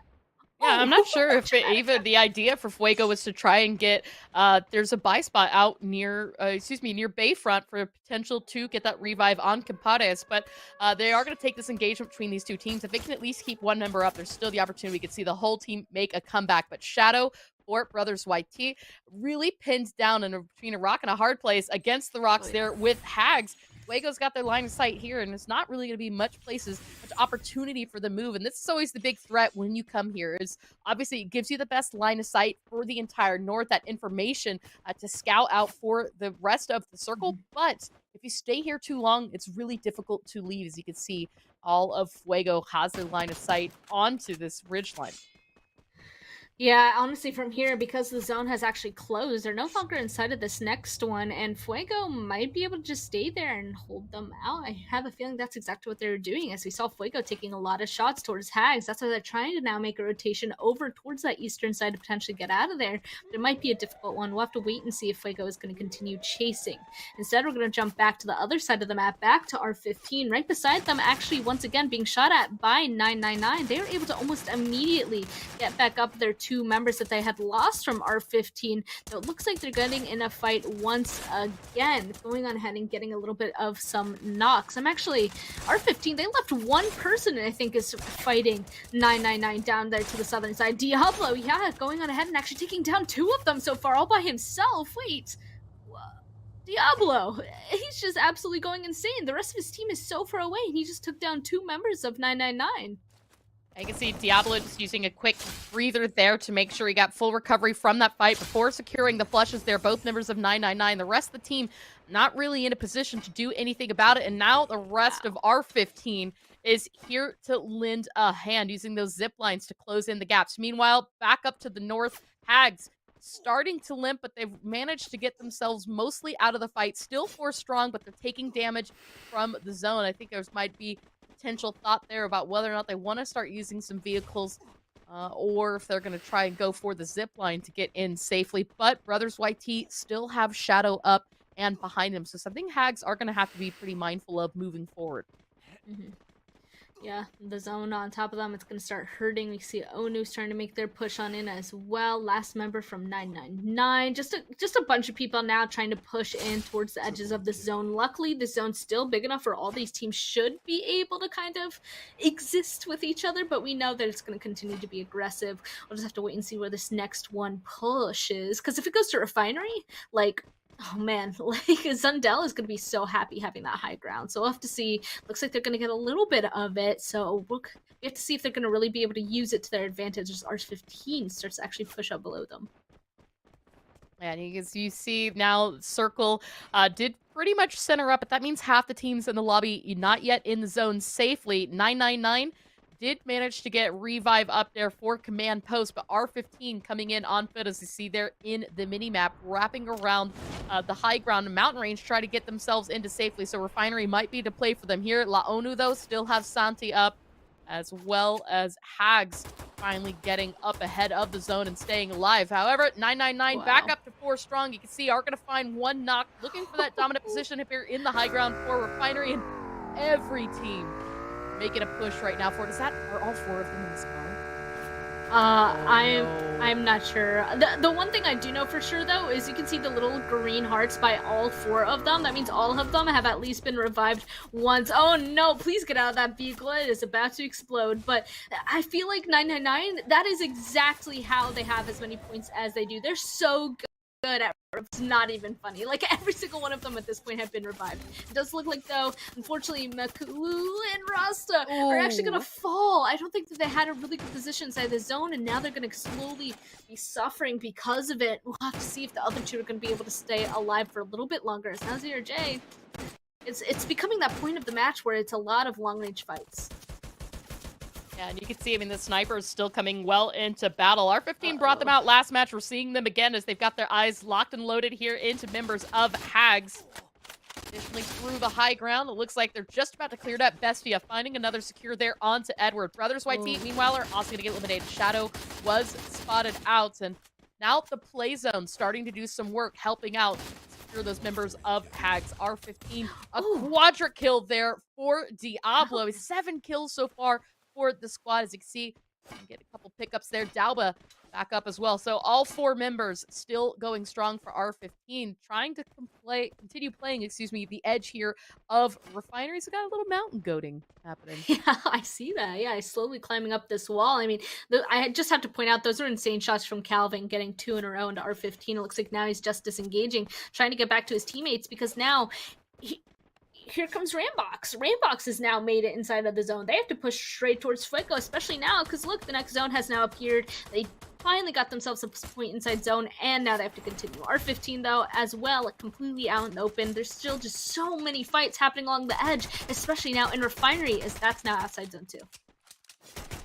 You can see just good use of the compounds there for cover for Roblox. But as you look at the big map, you can see what they're fighting for. They're stuck on the edge. They can't really make these movements until they take care of members of R15. Diablo is going to get taken down, and that is it. R15 out of play, and now Roblox can start to focus on the next enemy at hand, which is going to be Fuego, just inside the zone. But full recovery, full health, 6 kills. This is a much better engagement for them this time along, and you can see as well they've got coverage for them getting in safely, as the rock face is keeping them out of line of sight from Fuego, but that isn't going to stop them from throwing up a couple of cautionary glue walls. Yeah, just to be safe, no knocks here, because if they get knocked here as well, they're not inside zone just yet. They're a little bit closer, but not quite. Looks like USA will get a knock into one of them, so they're just going to toss up a couple more glue walls just to ensure that they're safe. Meanwhile, the zone still getting smaller. There's still so many people outside the zone. I think there's still 3 or 4 teams, actually, maybe, that are completely outside of zone, pushing in on the southern side, and on this northern side as well. It's up to these guys to make sure that nobody's going to kind of push up into their position. Hags goes out. 7 teams are now left. Competitors is making me a little bit worried here, kind of pushing up against Rambox. All 4 members just being touched by this zone. It looks like now he's ready. He's putting down that glue wall. Unfortunately, it breaks, though. He goes down. No trade comes through just yet. Only 2 members left for Fuego. Now fighting against this entire Rambox team. They're going to be trying to push on inside, and oh no! Wait a second. They're able to get 2 of the trades. It's only 1 left. It's just Santos. He's trying to go for the res. It does work, but they're such low HP that honestly, if Fuego was able to get inside of it, shotgun. That would be it. What? Edwin now the last one in the shotgun, though. Too strong. Rambox is out. Fuego. That was so close. I mean, Scott coming in clutch for the late game once again for Fuego. We saw it on match 1. We're seeing it again here for match 3. Meanwhile, ZRJ that have been trying to hold strong through the south, still having to hold the push not only from Osaka, who goes down, but Fuego's still in the area. And once again, USA rotating into this, looking to third party the last bit of fight. And you can see, I mean, the resources starting to run thin for everybody who's been fighting here for the last couple of minutes. Siaz Jr., not much left on health or blue walls, and USA waste no time to push in. Josh for nice nade. That was an insane nade, the triple. But here we go. Zundel was also pushing on in. They were kind of split, I guess, trying to find all of the information on what was happening inside of this building. But now they found themselves kind of in the middle of these other 2 teams that are left. Fuego and, of course, USA. So they have to go ahead and choose one of the teams to kind of get rid of first, and unfortunately, or fortunately, not quite sure for them, it's going to be Fuego first. Looks like Scott's going to start it off again with the shotgun, getting down a knock on a Jeff, and oh no, killing spree coming through from Scott. He's just so strong with that shotgun. 5 kills so far. He's going to do a little bit more damage onto him, and that is it. Zundel Esports is out. That means 2 members of Fuego left versus all of the members of USA. Oh, Joshver's got the nades out again. We saw that wipe come the first time with that throwable. Looks like a bit of scouting here from a teammate. That glue wall's gonna trap him in here, but you can't leave Scott alone for too long with that shotgun. Did find 1 trade, but didn't matter here. Fuego is gonna fall. Team USA was very, very aggressive at the end. Comes out with the booyah. That, again, was a close one. I'm honestly surprised. Fuego was able to stay alive for quite a long time, longer than I was expecting, because I had to get in so many fights kind of coming in towards the end there. I actually was excited to see both USA and Zundel alive for that long, because, again, both those teams need to go ahead and increase their points. But unfortunately for Zundel, I guess they got so focused on potentially third-partying that they're just so split that once 2 of them ran into Fuego, their just attention was too split for them. Yeah, I know. You saw the last remaining members had no resources left to really do anything when that entirety of USA came in and pushed. I mean, I think USA saw the kill feed, saw what was happening, and saw an opportunity. They said, you know what, let's go ahead, wrap around the western side, push into the compound, and just go for the kills. They used the glue walls perfectly to trap players of Fuego in, and that was a very beautiful cleanup at the end. But, I mean, R15, once again, finding kills. This battle here versus 999, and keeping that high ground against Hags as well. This is one of the reasons we were talking about at the top of the show is we knew that they were going to continue to find those scoring chances, but Roblox also really needed that, and I feel like they came in stronger this match. So good kills for them. You can see 7 right there on the highlight. Man, R15 also, like, all of the fights that we were able to see them in this match, I think just really goes to show how exactly they got the top 6 in kills so far. At this point, there might even be higher, not quite sure, but they always seem, no matter what position that they're in, to get some points. You can see that they're actually tied here with most kills with USA Esports. USA going out with 19, Fuego with 16, both really good performances. And again, happy to see a couple of other teams be able to go and grab a lot of placement points. Zundel, ZRJ going away with a couple themselves.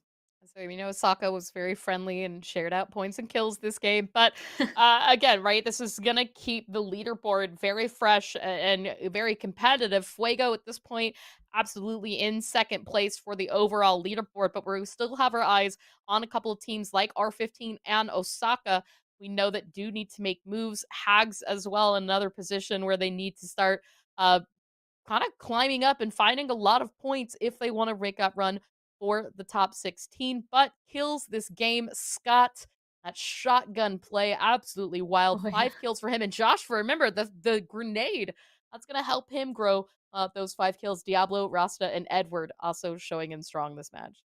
I feel like this is one of the rare times that we're going to see a different person from each team on this kill leaderboard. I mean, every single one of these teams, actually, we saw them get into absolutely insane fights. So this one was definitely more of a match where everybody really got a chance to get a little bit more of those points. But still a lot of movement on this leaderboard for today. Osaka still holding strong, but Fuego, ZRJ, USA slowly kind of closing the gaps above them. And meanwhile, a couple other teams unfortunately finding themselves kind of fall. We saw a couple of them really try to get themselves into some better positions, especially Hags, but just the positioning with the other teams like right in front of them inside of that zone just didn't work out. Yeah, and I mean the consistency is really what we're looking for at this point. So Osaka winning out fights, even in the games where they haven't done as much, obviously, as that second match where they got their booyah. They're still finding those kills. Fuego has really looked great every single match. ZRJ has been winning fights each game as well. And Team 99, I know kind of a little bit of a jump there. USA in 4th place just because this last game really helped them out here. But Team 999, I'm really liking what I'm seeing from them. We've got 3 more games to go. Obviously, they had another Kalahari finishing on 2 Purgatory. So there's going to be more opportunities for these 12 teams to continue to put down points. And then after today, there's only 3 days left for the group stage. And that's where things are going to get absolutely tricky. But guys, we are going to go to a quick 10-minute break. Let the teams rest, get water, grab a bite to eat, and get into that next match. So don't go anywhere. We'll be back with more Free Fire here in just a bit.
understand a single word they're saying, but they like to run their mouths right into the ground. But we don't let it get in our heads. These ain't games we're playing, yet they try to break us in. But the line is running thin, so we won't let us burn. No, we won't let us fall. We'll rise up from the dirt, break down all these walls. There is no holding back from it. There is no harm. It's only living inside of your head. Don't you let it come crashing. A shot in the dark worth taking. We can't lose our minds today. Take our life away. 'Cause failing isn't an option when you're with me. Nothing can stop us. There's no taking us down. Running out ahead first and control us with the fire. Working in the dark to serve our own light. Making our own love. All we need is ourselves. We can be the heroes of the night. We can take it higher. Work in the dark to serve light, hero of the night to take flight. Booyah, prepare for a fight, it's on sight. Taking a leap of faith, playing the game of life. Fire in the skies, no surprise when we arrive. Arise from the ashes, champion battle maverick masses that clean up disasters. You're nothing compared to these assassins that stay lit from shadow casters. Can you hear them screaming out your name? Telling you to fight, telling you to keep on. I can hear them screaming, the energy is growing. We can't stop tonight, we gotta keep it Can you flowing. hear them screaming out your name? Telling you to fight, telling you to keep on. I can hear them screaming, the energy is growing. We can't stop. 'Cause failing isn't an option when you're with me. Nothing can stop us. There's no taking us down. Running out ahead first and control us with the fire. Working in the dark to serve our own light. Making our own love. All we need is ourselves. We can be the heroes of the night. We can take it higher.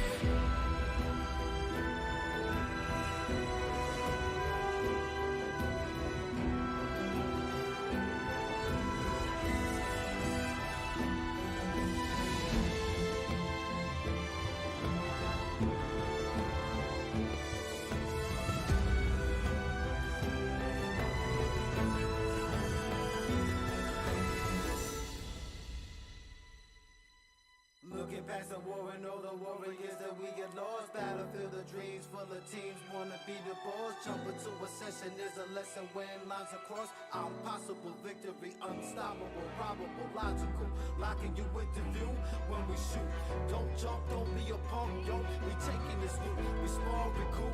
We can never hide the truth. We the leaders of this life, the heroes ready for the fight tonight. You'll do what it takes, what's at stake is fortune. It's beautiful place without a trace of creed. You need to escape, a legend in these days is town walking. You know the name they talking, I move around like I own it. 'Cause this is home for the moment. Show face to conquer a new world. You'll do what it takes, what's at stake is fortune. There's more worlds to be open.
All right, guys, welcome back to the Free Fire NA Pro Series 2. It is the group stage. I am Clover, she is Span Cargo, and we are halfway through today's matches between Group C and D. But before we get into our final Kalahari match of the day, let's take one more quick overview at the leaderboard so we can see how everybody is doing and what they need to accomplish today so they can go into the final week looking safely. Fuego, who is playing today, did manage to climb up into second place with 367 points. Pizar is not playing today and will not play until the final day on March 20th, as well as Club 9D. It's our third place team. So for teams C and D, they've still got a lot of work they need to accomplish today, Span.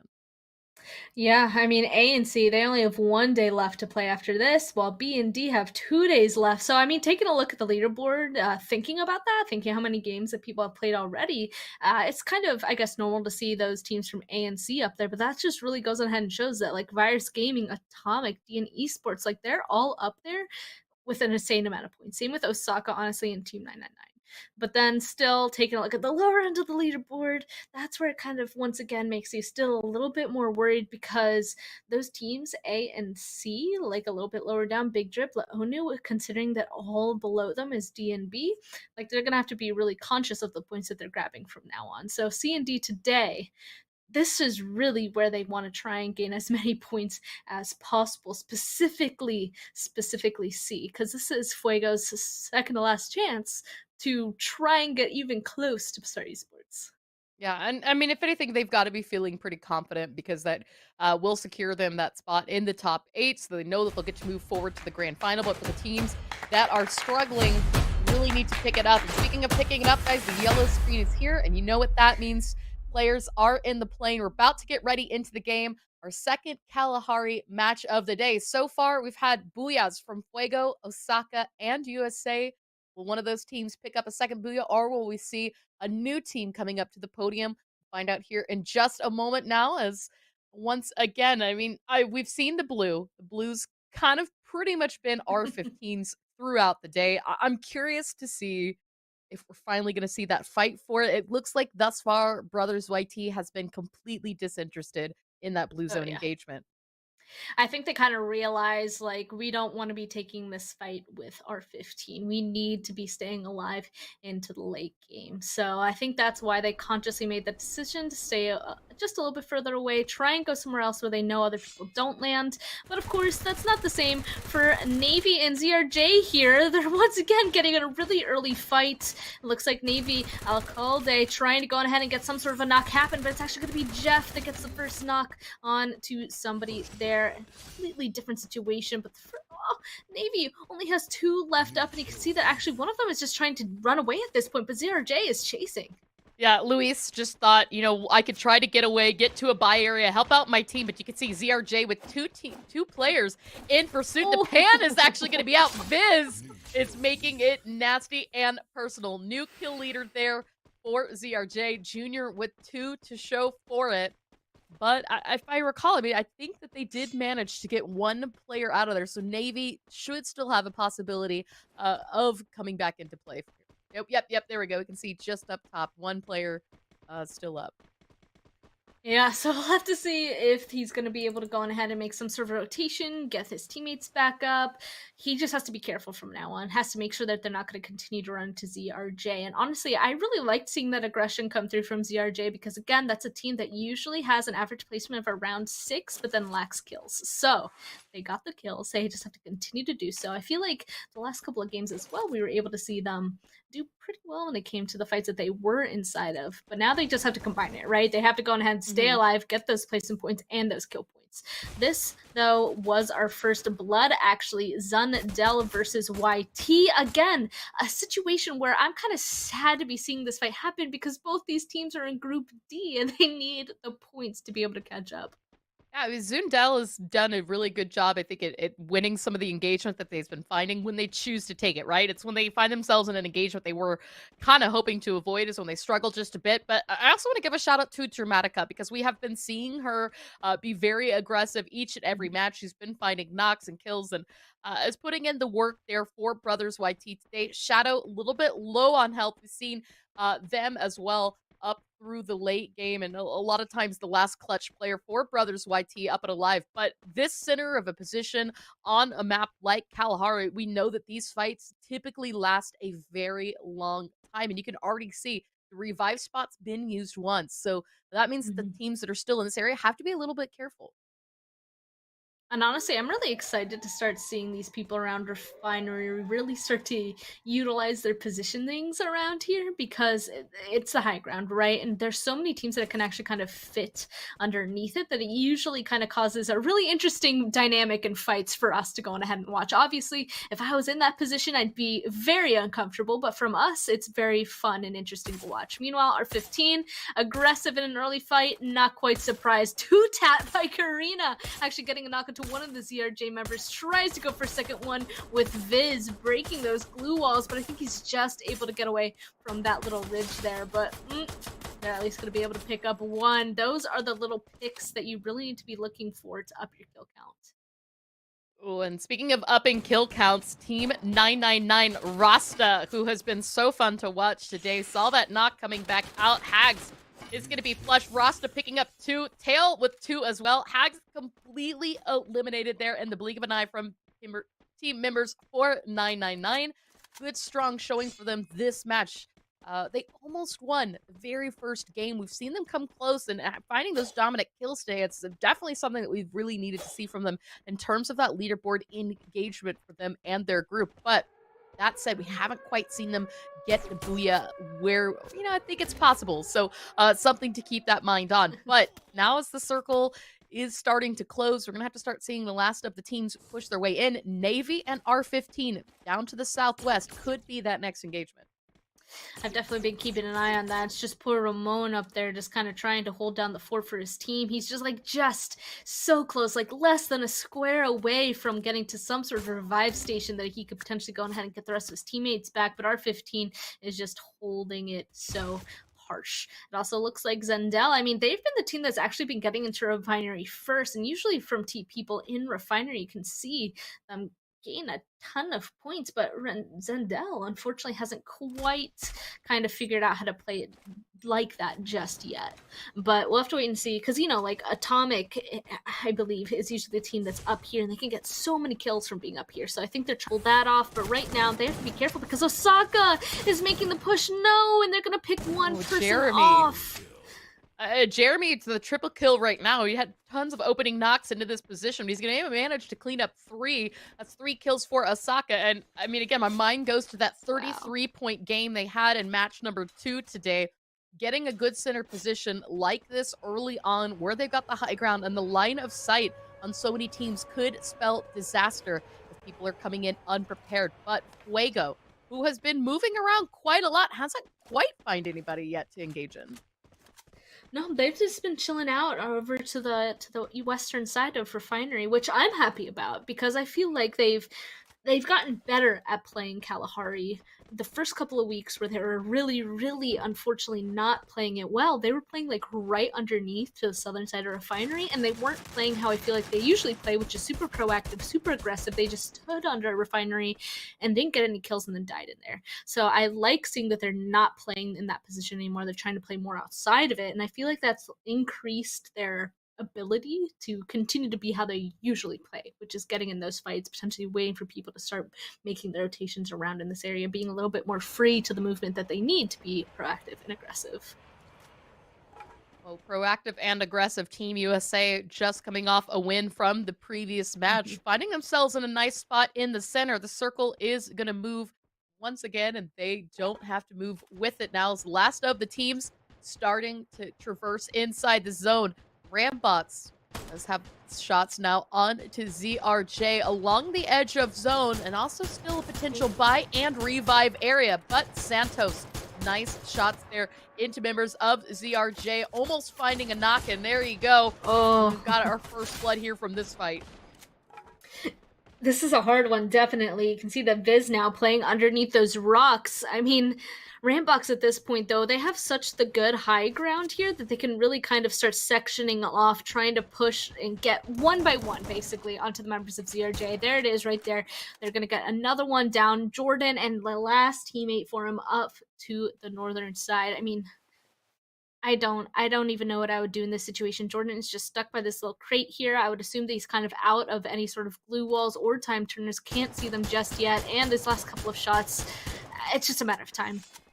Yeah, you can see Rambox really putting the pressure. It's going to push Jordan back away. They're going to find the knock and get the flush back out, but it actually looks like a member of ZRJ Jr. was able to move down towards Foundation and is still alive, so it's not going to be a full team elimination just yet. We can see, however, they're not quite in a full revive station area yet, so that is going to be a little bit of the danger in this play. Junior, his best option to get a full team revive is to either go here out in Finery where everybody is, and it's a little bit of a dangerous spot to be, or back up towards Old Hampton. He went on ahead and found the revive station around Foundation, actually. All of his teammates already flying on down. They're now a full, strong four-man once again. The thing is, though, actually, that they've been revived, but they only have level 1 gear, so they're going to have to continue to be kind of careful on this spot. Go ahead and continue to kind of get their loot figured out. You can see Garena already kind of scoping down onto Viz, at least one of them. Garena has been absolutely terrifying using those scopes, so Viz has to be careful. Same with the other member that looks like he's trying to go ahead and protect out his teammate, but it's going to be a little bit of a hard one. Luckily, though, they are inside of zone. Actually, I was just thinking how Foundation has a pretty good just off center location that if ZRJ are all able to kind of go ahead and condense back to, they might be really strong, really good position here. But also, R15 has to be careful because it looks like Navy is starting to kind of launch pad themselves around in their area here, at least landing. They have to be a bit careful now as they're going to get into yet another fight. 2 kills on the board for themselves so far.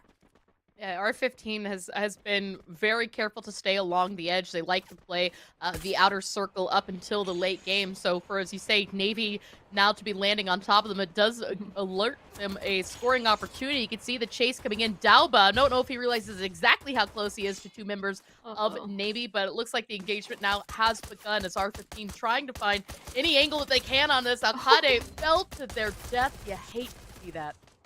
Oh no, yeah, R15. It looks like only one of them has gone down so far. Otherwise, Navy has definitely been the one that's been suffering the most. You can see them starting to get confirmed in that kill feed. Just a couple more. There we go. The nice res comes through, and just as Navy arrived, Navy goes out as well. The zone did shift, though. You can see that R15 is no longer inside of it. They are a pretty aggressive team, though, so if they do have to fight anybody to get into this next zone, they definitely are fully capable of doing so. They just have to watch that timer and make sure that they're getting a move on into the next one before the zone really starts closing on them and doing some damage. Meanwhile, actually, I can only count like 4 teams inside of this next zone out of 10, so it's actually a lot of people are going to be having to make a big rotations to get inside of the safe zone. When you say R15 has been really aggressive and they have to push, the problem is they have to push Osaka. And the last time they tried to push Osaka, didn't go quite too well for them. They are going to lose Diablo as they've flushed out entirely. Doba has been knocked, and this is not looking good as a start. You can see Osaka with the high ground position up into this location, but Garena is going to throw up glue walls, try to get to Dalba, see if they can find the revive. There's a buy station nearby, but not really many other opportunities for the revives just yet. They're going to use the rock face for their coverage and look to Mountain Goat as they try to get up to the high ground. Osaka, though, starting to pull back to the zone. They have other teams they have to focus on other than just R15, but you can see Domi keeping that eye on to the south as he waits for the rest of the team to come and lend a hand. They know that they're going to have to be aggressive, keep this out, and seeing in the kill feed who it was, know that this fight is going to be a tough one. It's actually quite interesting to see that R15 has been super spread out. Unfortunately for Nauba, he's been spotted out by Jeremy, so one of them will go down, but the other two super far away. Garena actually went inside of the zone, and if I'm not mistaken, it looks like Bestia is actually at a different place where they can purchase new teammates potentially. Meanwhile, Fuego continuing to get these kills. Are we quite surprised? Not quite, but 3 kills on the board so far. They have themselves a little bit of a high position inside of this next zone, so they might be able to look down on both Rambox and ZRJ here. So Scott, I'm not quite surprised to see him out there with the sniper, slowly shooting down onto ZRJ, trying to gain those points and get rid of the people around them before they have to push even further. Yeah, I mean, the circle is closing in, and even this fight that's really been happening with R15 and Osaka, not going to matter now because the circle's centering up. The best compound for coverage is going to be Fuego. We can see on the mini-map right now, ZRJ not in the zone, keeping their eye on Rambox up to the north, but also need to be a little bit weary of Fuego once this fight concludes if they want to get into the zone safely. Luckily for them, it's a little bit of rock coverage. You can see Jordan keeping an eye to see if he can spot members of Fuego peeking back around. But again, ZRJ can't quite leave this compound just yet until they know their backs won't be vulnerable to Rambox. Yeah, it's going to be a pretty difficult one, especially waiting this long. Rambox now starting to make a move on out. Looks like ZRJ is going to try to go on ahead and capitalize off of it. There we go. Nice shots going into Edwin. Jr. is going to go ahead and get the knock and the flush. Triple kill actually coming through from him. That means only 2 are left. Fuego hearing the commotion. They're starting to kind of push on over. One of them safe with some blue walls against the cliff, but unfortunately for Kevin, I don't think he's going to be able to stay alive for that much longer. Both Fuego and ZRJ taking the shots. It looks like Campares is actually going to be the one that gets the final hit. Samu, the last one alive, and he's just barely outside of zone. Doesn't matter. He's actually taken down, and now it's just down to Fuego taking on ZRJ from getting any closer. Another thing, too, that we missed during this fight, R15 were trying to transition in recovery, but many players were shot down in the air, however, ultimately falling to the zone. And so only one player is still up. It is miraculously Dalba, who's actually been downed, I think, more times than any other player, and could have a potential there to try and get up more team members through purchase. But Fuego in the area could make that very difficult for them. Meanwhile, down to the south, it looks like Osaka and Team USA fighting for the last building just on the edge of zone here. Interesting. It looks like also the one member of R15 was found out by Fuego. He was taken down, but back to this USA versus Osaka. Green is actually down there to the southern side as well, so R15 could potentially participate in this fight as well. But oh no, actually he was just spotted out by Santi. R15 is officially out of here, so it really is just down to Osaka versus USA in this position. It's a 4v3. The push comes through, but the walls are also starting to be thrown down.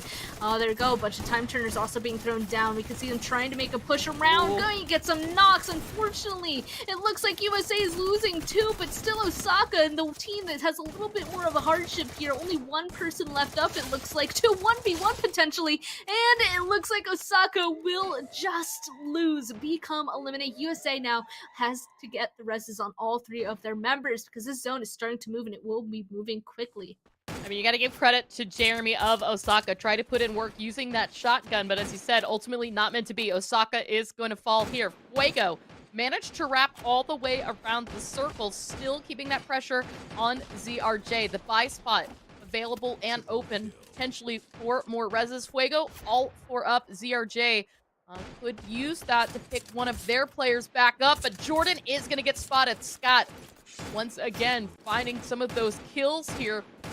You can see really keeping an eye on every single building. USA is eliminated. Fuego have such a great position. Down to the south, though, it's just Laonu. Milo, once again, the last player up alive with Santi there. Santi gonna go ahead and reposition. Does get spotted out. So does Milo. That's it for La Fuego. It's only up to Junior now. Oh my goodness, here's the last fight. Let's see now. Fuego, all 4 members versus this one member of ZRJ. The pan comes out. They know exactly where he is, and they're gonna go ahead and get that last kill. Fuego, that was confidence. They knew that they were gonna get the booyah, so they had to go ahead and get it with those last couple of hits from the pan. You love to see it. 12 kills, their second booyah of the day. They started out with the very first win on Bermuda, now finishing out Kalahari strong. We will go to Purgatory next to see if maybe they can round it out with a three-peat. But that said, I mean, we saw good scoring from multiple teams that needed, once again, ZRJ up in the late game, finding those kills, getting some of those placement points as well. Very much needed for them on the leaderboard. And as we take a quick look at the highlights, we'll see that, I mean, again, right at the very beginning, ZRJ jumped onto Navy. And so they've been fighting this whole match. And yes, you got it. You know what? I mean, it's, if you think about it, right? You killed with a pan in the beginning, you get killed by a pan in the end. Yeah, I guess makes sense. Honestly, towards the end there, I was actually feeling a little bit, I don't want to say confused, because I wasn't necessarily confused, but I was like, man, Fuego? Alive? Late in Kalahari? Unheard of. But no, they actually won it. Maybe they actually broke their Kalahari curse. I mean, they're definitely good at Purgatory, definitely really good at Bermuda. They have actually have the most kills on Bermuda with 68, probably more now, by the way. But Kalahari, that was usually their quote-unquote bad map, and here they are winning it. Yeah, and Team USA, although they went out again before the end, they found themselves with a hefty chunk of kills. So that's going to be a big thing in terms of not only today's leaderboard, but the overall to see where they go. And as we see there, Kalahari and Bermuda each a win for Fuego Osaka. Team USA also picked up wins today, but we've got 2 more matches today. Purgatory to go. We'll see which teams can bring out the booyahs, find the kills, and find the points. 24 points for Fuego this last match. Wow, that 12 kills. USA Esports actually doing the work as well with 10. I mean, you called them out, but 17 total points for that match as well. That's definitely going to help them in terms of that overall leaderboard. Then next up, ZRJ, R15 official. Both of those teams doing pretty good at being aggressive, but ZRJ just continuing to be consistent with their placements. I feel like we've seen them in a pretty good placement points every single game so far. So though that's definitely where they're going to be grabbing those points from. So their average placement used to be 6. I feel like it might increase even more, actually. They're doing really good in that department. Calvin having a good game today. 7 kills for him. Jeremy with 4. Josh Fur with 4. Brazil with 3. And Junior also with 3. A good showing there for Team USA. And we saw 10 kills, 7 of which came from these 2 players. Not a bad game for them. No, not at all. I mean, they had a really strong position over there on the western side of the map for quite a while. It came down to that last fight, but it doesn't really matter because look at them. For today, they're actually in 3rd place. 18 kills. They got a booyah. 45 total points. There's a little bit of a shelf when it comes to potentially jumping up even higher versus Fuego and Osaka, but that is nothing to scoff at. ZRJ, though, really, really close by. Honestly, from then down, it's just a couple of games, just one potential game. These guys could go ahead and jump each other. So we said before that each game really matters, can be really close when it comes to the overall leaderboard and even the daily leaderboard. And this just shows it. Yeah. And too, I mean, you can see all the way down R15. They did miss the first match. They've still got 19 kills for the today. Tied in 3rd with ZRJ, who also had 19 kills. Fuego with 28. Osaka with 36. But I mean, remember, a lot of that chunk from Osaka came from game number 2. We're still seeing the aggression. We're still seeing the kills. But we haven't quite seen anything as that performance, which I believe was 21 kills that match. So that said, going into Purgatory, we've got 2 more games to go, more scoring opportunities for the teams. And then obviously we'll go into our final week next weekend for the teams before moving forward. So, I mean, this is in a way the penultimate day because we were really giving some of these teams that last opportunity to kind of finish out a week strong. Exactly, because after all the games on day 10, that's when the games will be even. So today, it really does matter in terms of once it becomes even again, right? That's when teams are really going to see just how many more points they have to achieve with the games that they have left, right? So it's kind of, It's kind of scary to think about, but right when that happens, they really have to go ahead and take a look at the points that they have. And you can see that Osaka and Fuego, just with today, the average kills that they're getting, they should continue down this path because Osaka, 9 average kills. We can see 5,816 average damage, 16 average points per game. That is definitely a strong position to be in. Yeah, and look at that. I mean, the average time to survive as well is just a few seconds longer than Fuego. The average Mhm. points just half a point more than Fuego. And that's with Fuego coming off of 2 wins today. It just, I mean, not only just goes to show how much a dominant win like that second match was for Osaka, but I mean, just the way that they have been finding those fights. We saw that little King of the Hill up there of Refinery for them. You know, obviously the bridge in game 2 on Bermuda was just absolutely beautiful play for them. But as we switch things up to Kalahari, these are going to definitely be the 2 teams that we keep an eye on. Fuego in that position to climb up to the very top of the leaderboard, which should give them breathing room going into the final weekend. Osaka still a bit in the chase. They're not quite in that comfort zone yet. So Yeah. the more stronger they play today, the better they do today, the better position they're going to look at as we finish out the last 3 days going into next week. Yeah. Yep, they have to keep it up. They have to keep it up basically. I mean, that 16 average point right now is definitely pretty sweet. Fuego with that 15.5. I mean, it just really shows that Osaka so far today is really feeling themselves. So I'm really excited now getting into Purgatory just to see who exactly is really going to perform in this one because I mean, we know where Fuego goes. They always go down on that little island down there to the southern side. I'm not quite sure where Osaka goes actually, but I'm hoping they're careful because usually that's just complete and utter carnage on the southern side of the island. So I need to see where people are dropping basically to kind of feel out the rest of the game. I'm really excited to jump on into it. And there we go. Our 15 going Ski Lodge, not quite surprising. Yeah, I mean, as you see, we're now jumping into it, and you called it out, right? Where's Fuego going to go? The biggest problem for Fuego so far today is that Rambox has jumped on them all first 4 matches on both Mhm. Bermuda and Kalahari, and that kind of put them in those early fights that they had to wrap away from and try to recover those fights against La Onu in games 1 and 2. Now that we're watching game 3, we can see that they do have a bit more breathing room, central, completely Uh-oh, open for them what? to play from, but Brasilia. That this is crazy. I mean, this is obviously one of the most dominant positions to be in this game, but to see this many teams drop here at once, 4 teams in the beginning, that is absolutely wild. ZRJ already trying to go as far south as they can to let the rest of these streams go at it. Santos stuck across the street away from the rest of Rambox. Zundel kind of squished between them here. It looks like Wow. Zundel is just going to go ahead and challenge Santos for that position.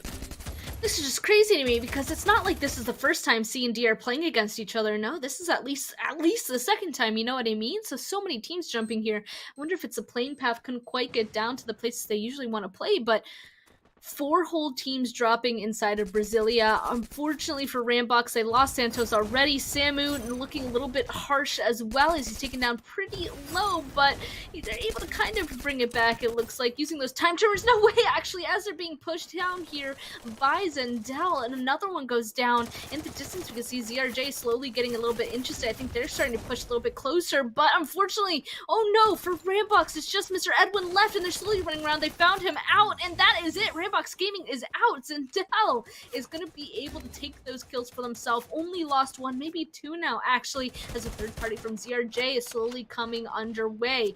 Only 2 of them ended up pushing over here. 3, excuse me, to try a third party that they ended up leaving one of their teammates behind, taking on this fight with brothers YT. Jordan goes down.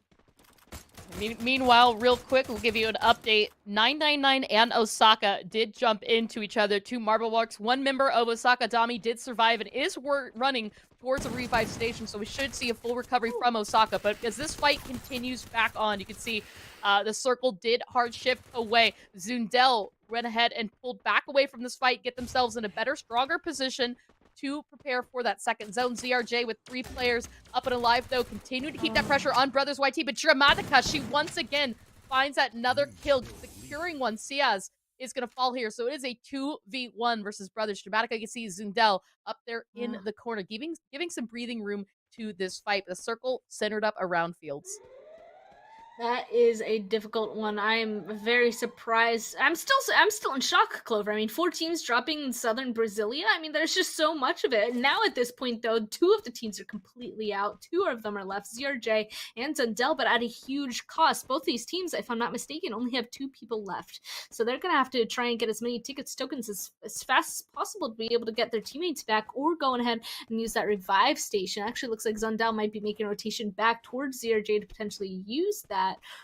But they're going to have to be careful, as I think they're going on ahead and actually purchase their teammates back. ZRJ, they're no longer 2 up.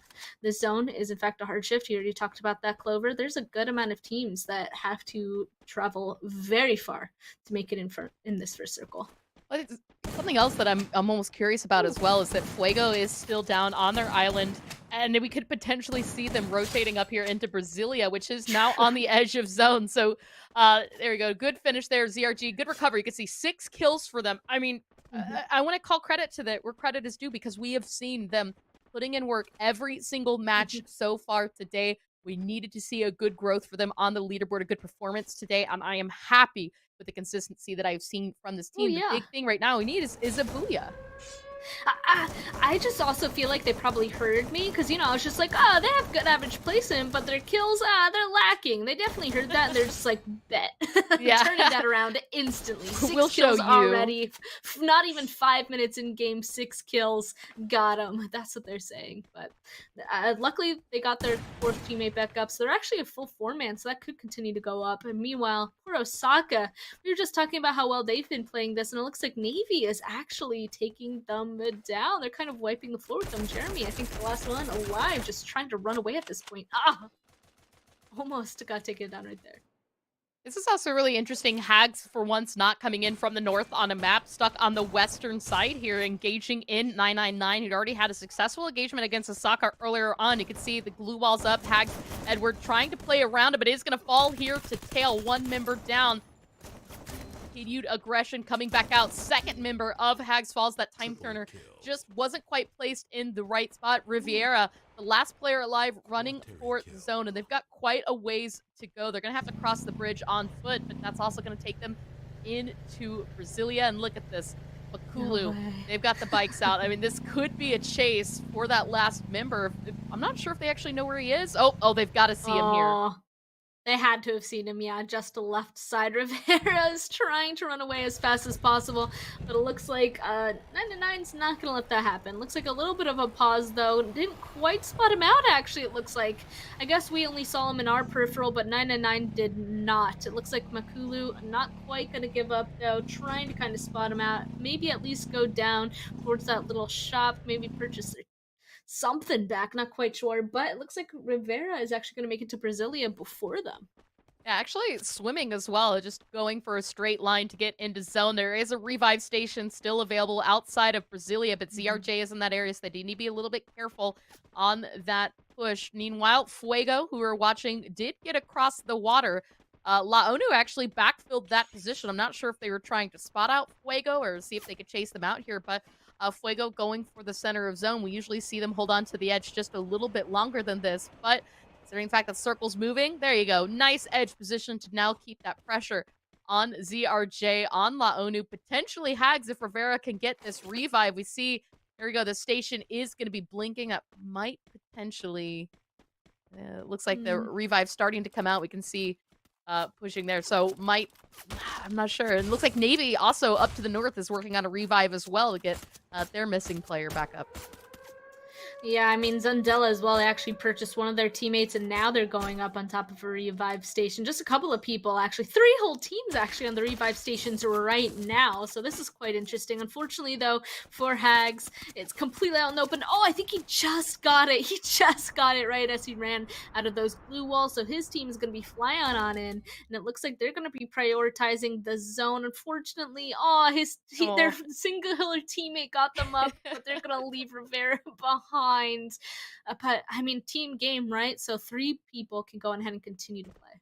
Yeah, I mean, the needs of the many outweigh the needs of the few, but Rivera's sacrifice is not in vain because 3 is still better than 1, and you can see they've also got themselves in a priority position for the rest of the teams that have to come in on foot, most notably ZRJ, as well as Laonu. Edward Actually, it's a little bit of an outside position, potentially spot Laonu running in beside him. But Rags 999 still driving with their vehicles. They weren't able to spot that last player of Hags that we saw again. So that car coming in clutch now to get them into that next position.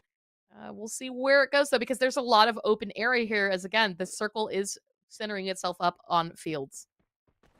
Yeah, completely out in the open. This is really where we're going to see those glue walls and time turners come into play once people really start running into each other. So I'll just have to be aware, conscious of the situation as people shouldn't make the rotations. Wait a second. Unfortunately for Onu, Onu just completely just ran right up on top of Hags. It looks like one of them went down, but they are going to be able to get some sort of a trade. The rest of Onu super far behind, though. Mario, no, there we go, disengaging exactly when he needs to be, because otherwise all the members of Hags were going to be able to spot him out. Hags, of course, Death down to 2. They had finally gotten 3 back up, but now just as a duo, Onu looks like they're getting a little bit more confidence. They're just going to start pushing to try and get more. Navy, I mean, you can see glue wall is already coming up. Luis preparing for the fight, but still line of sight right now going to 999 as Tail finds a knock, finishes the kill, gets that flush, but they do need to be a little bit careful of Zeus, who's off at an angle here, potential to third party, but I think Zeus is just going to use this as an opportunity to break away. Alcade, though, getting a knock onto Tail with the shotgun. Shotguns out left and right between both teams. 2 players still up for Navy as they are going to lose 2 secured in this flush. Luis, though, is going to fall here to Makulu. And there you go, Makulu flushing it out. Navy Sport is going to be eliminated. 3 still up, and meanwhile, Fuego found themselves in a good center spot. But, as I say that, Compares, there you go, buddy. Yeah, unfortunate for Hags, unfortunately. They were just ripped apart one by one by a couple of different teams. But now Fuego, they're in a little bit of a hard situation because here comes ZRJ and they're getting shot at by an entirely different team. It looks like ZRJ, though, they want these kills. Even though it's Fuego, they don't care. They're going to go ahead and push it. There you go, a ton of nades being thrown out. But looks like Scott from that alternate angle there is actually doing a lot of damage to both Junior and Viz. Prince actually third-partying this from Onu and getting a knock onto one of them. Onu from this position down below them to their southern side, they can potentially see all of this and third party this from afar. You can see that Fuego still staying alive, completely fine, but ZRJ, the complete opposite of fine, just barely holding on. It seems like they're actually out, completely eliminated. That was a hard push. Yeah, Fuego, though, are going to have to act quickly in recovery. As you see, R15 is very hungry to see what they can pick apart from this. Garena stealing that flush away there onto Compares. Meanwhile, also got to be a little bit careful. This fence is still a bit vulnerable of a position for them to play from. You can see Calvin, though, does find Laonu Prince out there on the minimap down to the south. Laonu not yet into zone, and that's going to split the attention from both of these teams. They do need to be mindful of that third one pushing in for position. But Garena getting a knock onto Into. That's a huge opener. The pan is out, and there you go. You can see Garena looking for another angle to knock a number member of Fuego out. Dalba in the window, but is it going to be enough? Oh my goodness, we'll have to wait and see. A ton of glue walls and time turners. Oh, but 2 of them still alive for R15. You can see the shotgun slowly being pushed out. Barely anybody can really move at this point just because of how much util has been thrown down. Garena, Bestia still alive, but you can see that both of them are suffering in terms of HP. Bestia now the last one alive with barely any HP left. R15 actually eliminated by Calvin, the last one standing for Fuego. He is just inside zone. Honestly, he needs to get to that little shop before anybody gets close. There's 2 shops in the circle. One, though, is just along the edge. Nobody is over there. You can see that little purple line off in the distance. There's not really any coverage out in that area, but Calvin is going to purchase the lives of 2 of his teammates, and that is great news for Fuego. But right now, up to the north, what is not good news is what's going to happen to Team USA, who do need to come down from this high ground. It's a good position to have right now, but as you see, the circle has shifted, and now they have to move into the zone. A lot of open terrain along that ridge line, along that road, excuse me, and that's what they've got to contend with here. Only 1 kill thus far this match, but Team 999 also in the vicinity.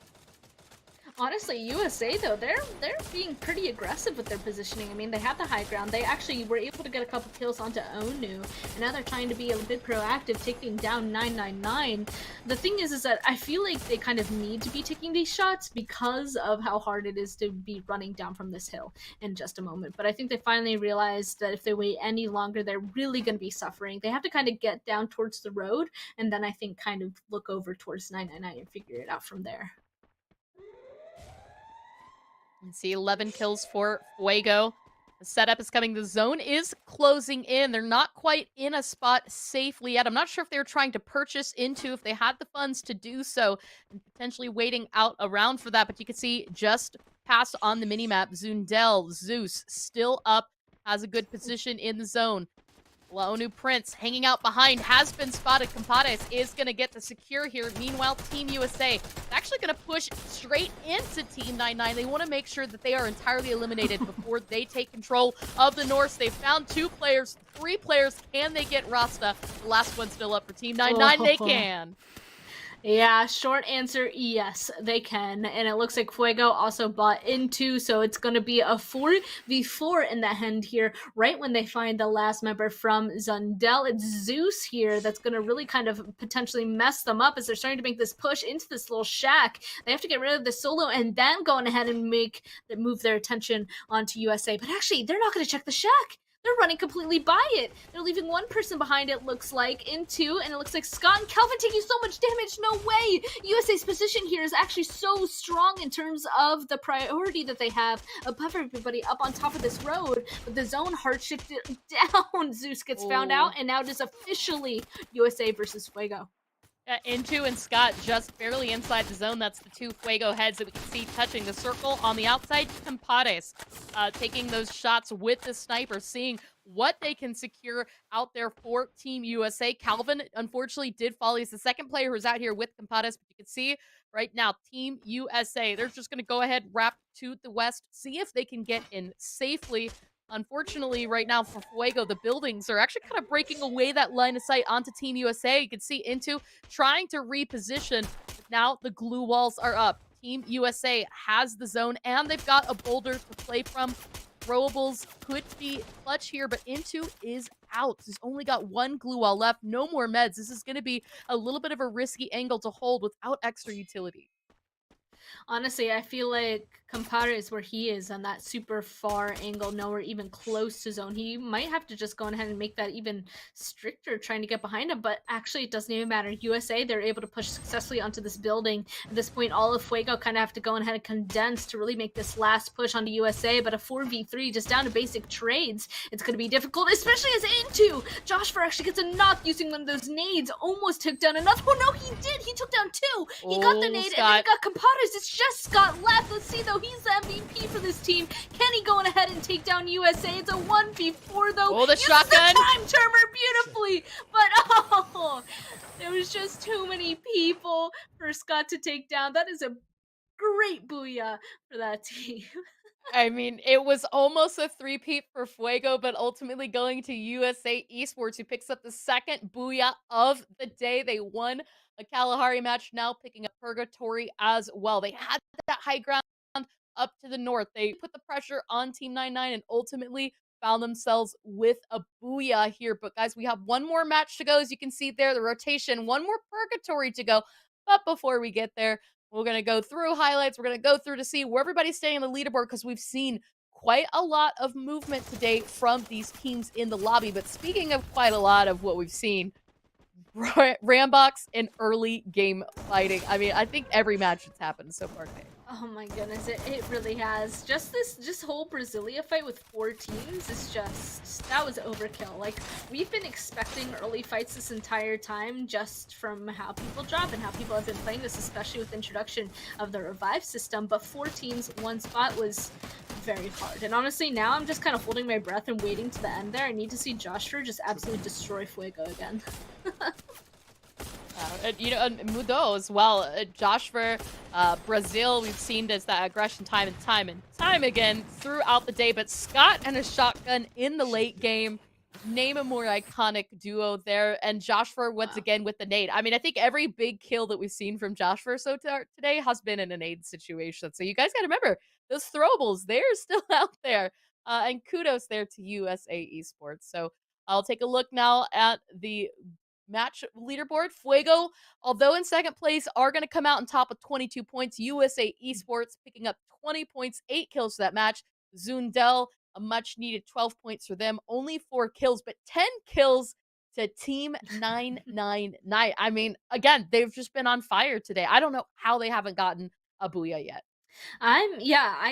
I'm not sure why either, because we've definitely been seeing them absolutely pop up when it comes to those kill points, and they have been staying alive until late game pretty well, but then they just don't quite make it into the end and to get the booyah. So fourth place, 10 kills, so close, but it seems like they can't just quite close it out. They do have one more chance, though, at least today, to be able to go on ahead and get that booyah. It also looks like both R15 and a couple of other teams still continue to get a lot of kills, but of course it is going to be all about Fuego for this one, because look, Calvin, Scott, and Compadres all up there on that kill leaderboard. Of course, a member from 999 and USA, Talon Joshua, will join them, but that is 3 out of the 4 members for Fuego. That was definitely a fire game for them. Yeah, I mean, Calvin, we've been saying his name all day. Tail, we've been saying his name all day. Scott, Joshua, Compadres. I feel like this is the best of today's lobby in terms of consistency for these teams. 5 games in, and you can see where the leaderboard looks for the day. Fuego still Ooh. holding on strong. Osaka, although we didn't call them out here, had a great game, but USA today, 1 point behind Osaka in the daily there with 65 points, 26 of which came from kills. However, Team 999, 28 kills. We've really got to give them credit. The big problem for them right now is they have not been able to clutch out the late game.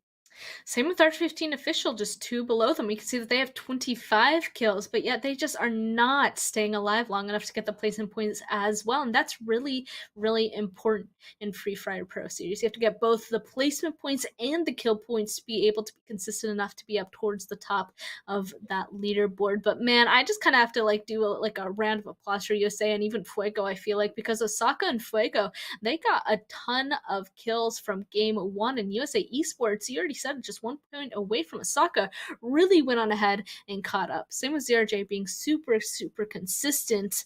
At this point, I'm curious to see who's going to be taking this last match. Is it going to go on ahead and be 999, who just needs to go on ahead and get themselves a booyah? Is it going to be ZRJ, who's been consistent as well?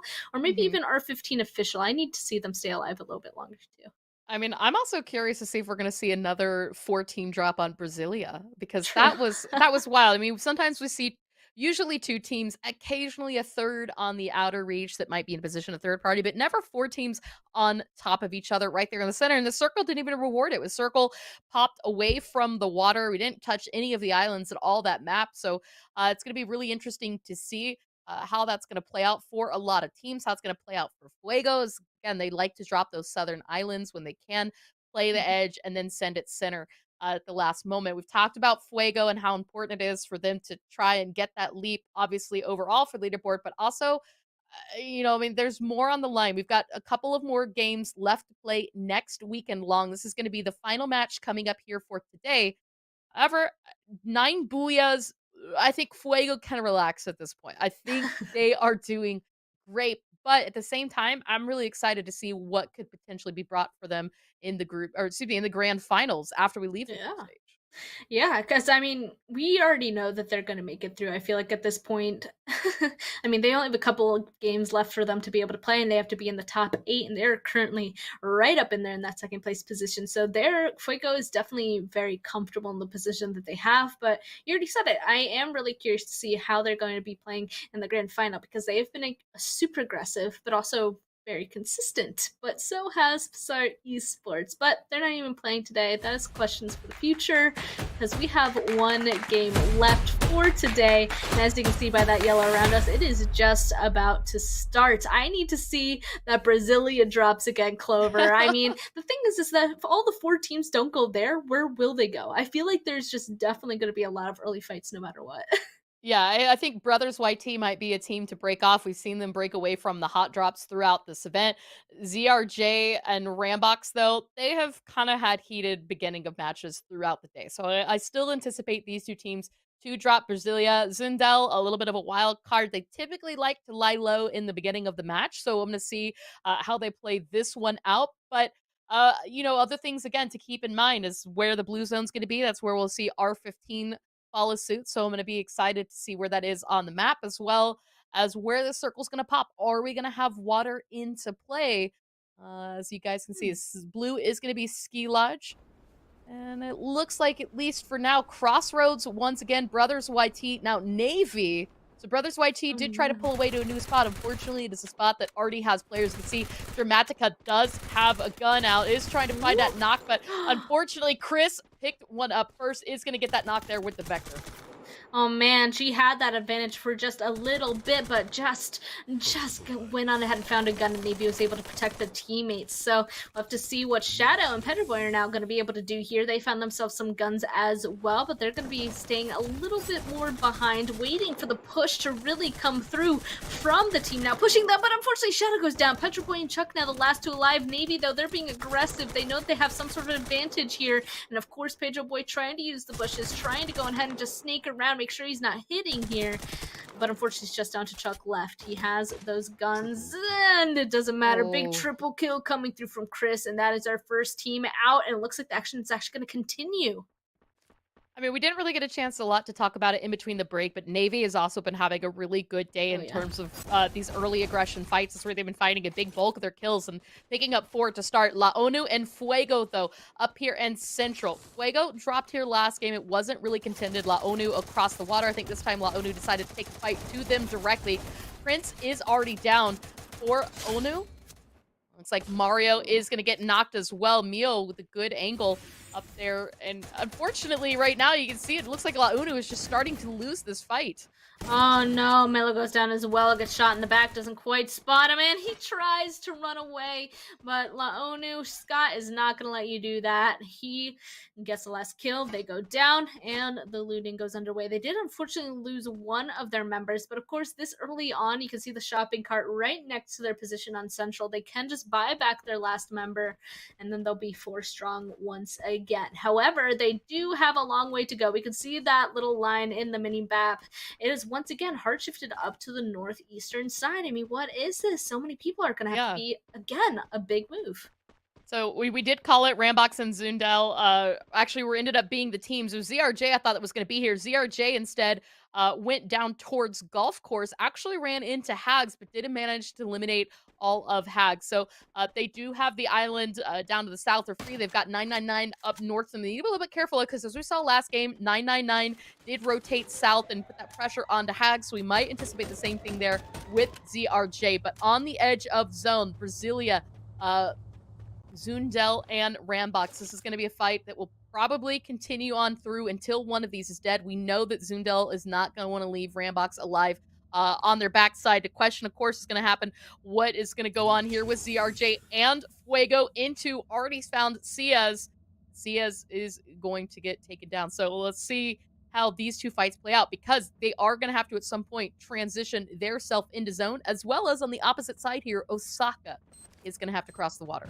Ooh, here we go. Big nades going on ahead and being tossed on in, though. Zundel, they want to go ahead and take this fight versus Rambox.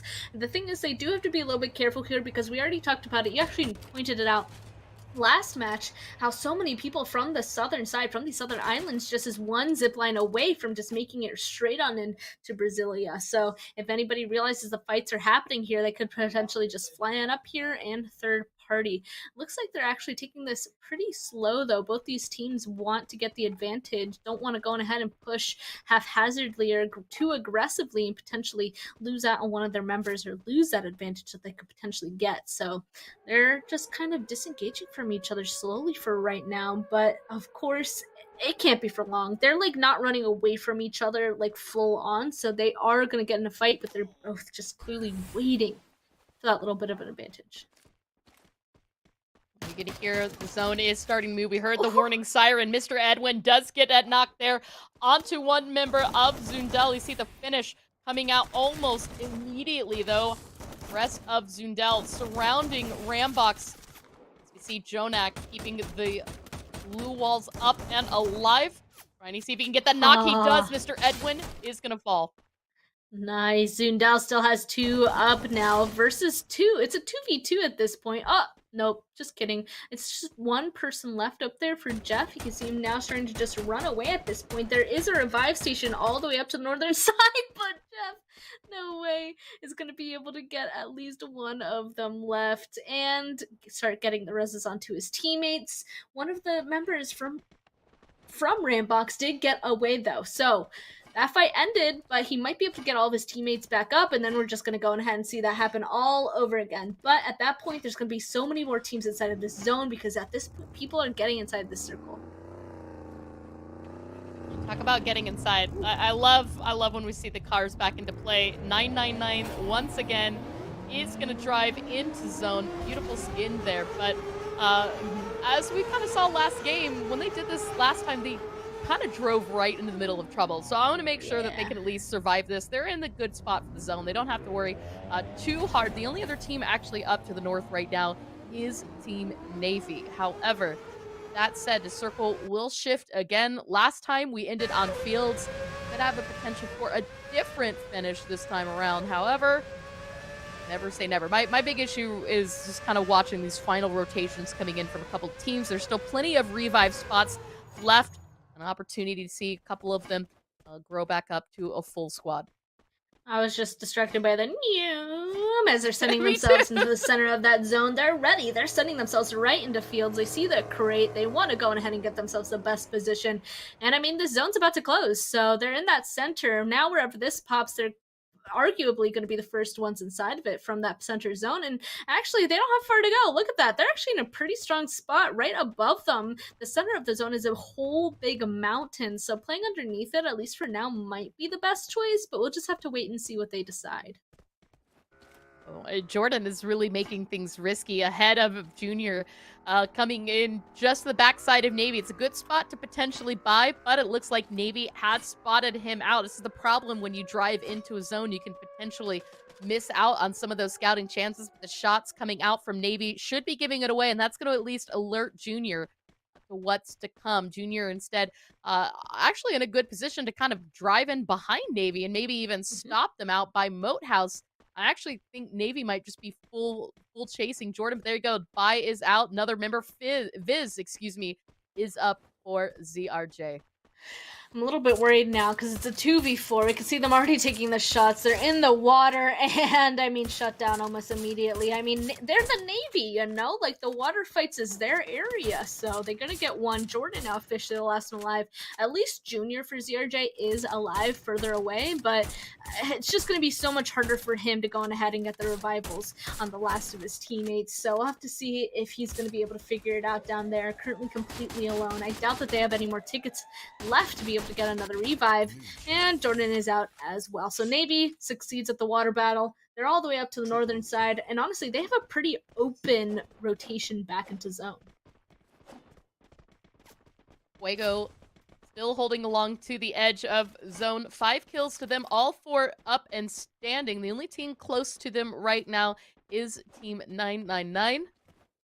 However, they've got plenty of coverage. This is a good slow-moving edge angle for them to play from. Zundel still rotating in down to the south. Samu is also in an opportunity to get a revive, but with the blue closing in, he's got to be a little bit mindful of that time.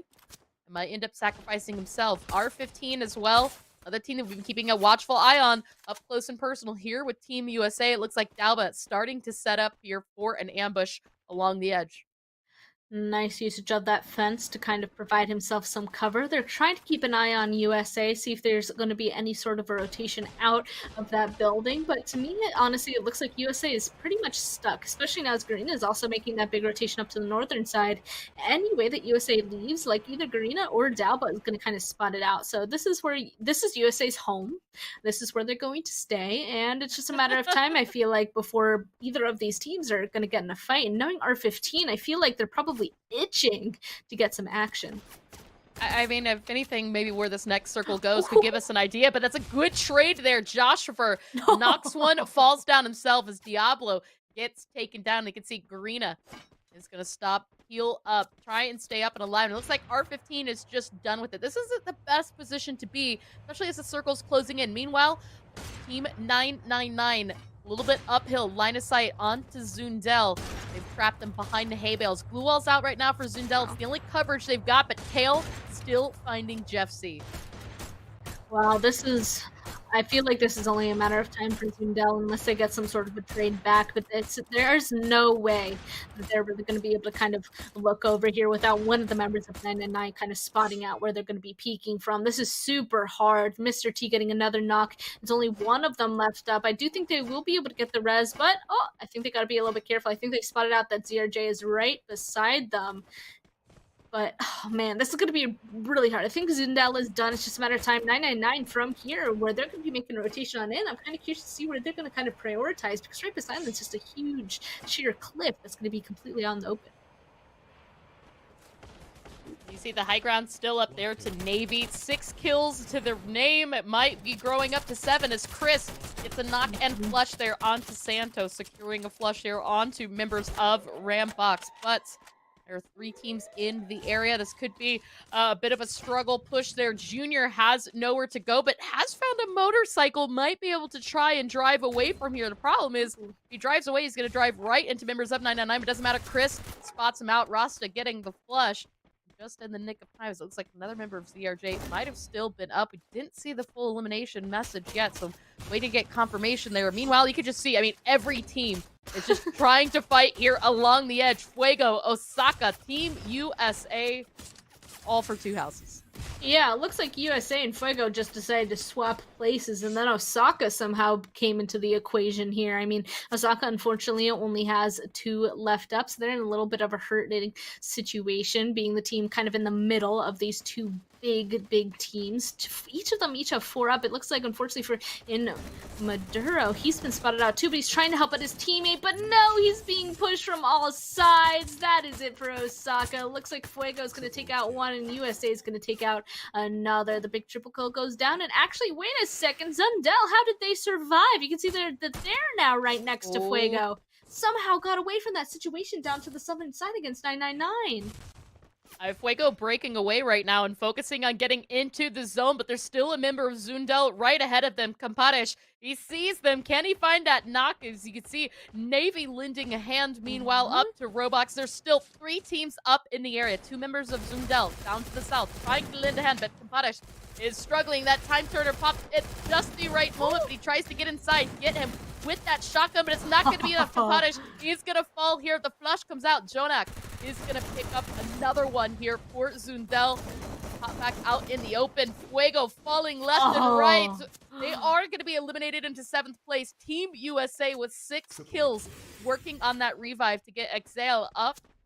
Meanwhile, Zundel still here in the area, and Team 999 with the high grounds also coming to investigate what's going on. I mean, Fuego falls. I mean, that was just a strong push from USA, and Zundel being able to stay alive. One of them actually was able to get 2 revives on their teammates, and now all 3 of them are strong up. I thought 999 for sure shut down Zundel from the rest of the game, but no, the revivals brings them right back on in. So they have to go ahead and finish off that fight before they're hoping to get inside zone. I actually really like to see what R15 is doing right here. They only have 2 people left, so they decide to send each other on each opposite sides of the zone. Unfortunately, Zundel actually loses to USA. USA is on fire right now. Yeah, another team is taken down. I mean, that one member for R15 has to be careful all the way over there to that eastern side, because they're going to push in, and they're definitely thirsty for more kills. Oh, that headshot was almost meant to be there. Mr. T right now trying to see if he can take down another member of Navy, but those glue walls continuing to go back up. Team 999, only 4 kills to show. Regardless of that aggression, they've had this final match a little bit low. As I say that, though, Ramon does get taken down and out there. 5 members of Navy. Makulu is going to flush that one out, but Chris out in close range, tried to see if he could get another knockdown. Navy down to just Luis. He's hiding in a corner outside of the window. Hasn't quite been spotted by members of R15. slowly trying to heal on up. I mean, Dalba pushing inside of the building. He knows that somebody is close. Now, both of them just being on opposite sides of the window, just trying to trade at this point. But luckily, I mean, Lewis going to be able to stay alive a little bit longer. It looks like maybe they want to be a little bit more passive to each other, but Josh first shuts it down. R15 out. USA in complete control of the northern side, even the eastern side of the zone as well. I feel like the only people that could potentially take USA down at this point is Team 999, but of course they have to get rid of these two straggling solos. There's one left up for Navy and one left up for Rambox down to the southern side, but I mean, once this fight happens, it's going to be a 4 members for 999 with 6 kills versus the 3 members for USA. It's just a matter of time. Makulu with the high ground. See, it looks like he has spotted a 1 member there of Team USA. Exhale. Mud still knocked. Joshfer with the nades. We know how successful Josh is with those. Right now, keeping that eye on that compound with Team 999. Fight up in close range with the last member of Navy, Luis. He's found one with the shotgun. Can he find a second? He does it. Mr. T still up and alive, but remember, there are still lines of sight and eyes of sight here onto this as our final fight between Team 999 and USA Kickoff. Rambox definitely messed this up, unfortunately for USA. They ended up getting a knock into one of the members of USA, and that's why they're all stuck behind this one little rock. This is a perfect situation for 999. The nades come through. Mud gets knocked once again. Joshfer, he's scary to play against, but there's only one of him versus 3 members. Tail goes down, though. Can he do it? The scythe comes out, though. It looks like there's a quadruple coming through from Joshfer. He's still somehow alive, but unfortunately, that is the end of the game. A booyah going to. Honestly, that was a really, really close ending, but we know it goes to 999, if I'm not mistaken. You know, I hope so, because we were really trying to see if that was going to be the team that could finally come out with the booyah. They've had some aggressive plays, high kill games. They were pulling off some beautiful moments in the mid game, but it was the late game that we weren't seeing that consistency from. So to finish out today strong gives me hope on what's to come going forward through next week. We've only got 3 days left to play for the group stage. Some of these teams have 2 games left to play. Some of them just have 1. So when we get to the end of the highlights, we'll see where that went out. But I mean, again, once Fuego finding the fights, Zundel, Navy, really aggressive this final game, as we saw ZRJ kind of changing up their spot. They dropped Brasilia last game, and in fact, I think if I'm not mistaken, we saw a couple of teams change their drop spots and unfortunately result in a hot drop. Even USA this match was just absolutely on fire, and we can go ahead and actually take a look at it in numbers. Team 999, 10 kills, 22 total points. USA actually gets 1 more kill point than them with 11, 20 points in total. Rambox Gaming was just able to stay alive. Rambox is actually the cause of USA Esports losing that one, because the last member for Rambox ended up getting the couple of knocks into USA that made them condense into a horrible position that Team 999 was able to capitalize off of. And then Navy with the 8 kills as well. A couple of teams here definitely wanted these last couple of points for our last match, including FICO with 9 kills too. Really interesting. The fact that Osaka actually kind of finished a little bit weaker. It seemed like after that strong showing in game number 2, they kind of struggled to put down that level of points. Though even Fuego, as you said, it went down in 7th place, still found 9 kills for a total of 13 points. That's really going to help them out on the overall leaderboard. R15 as well.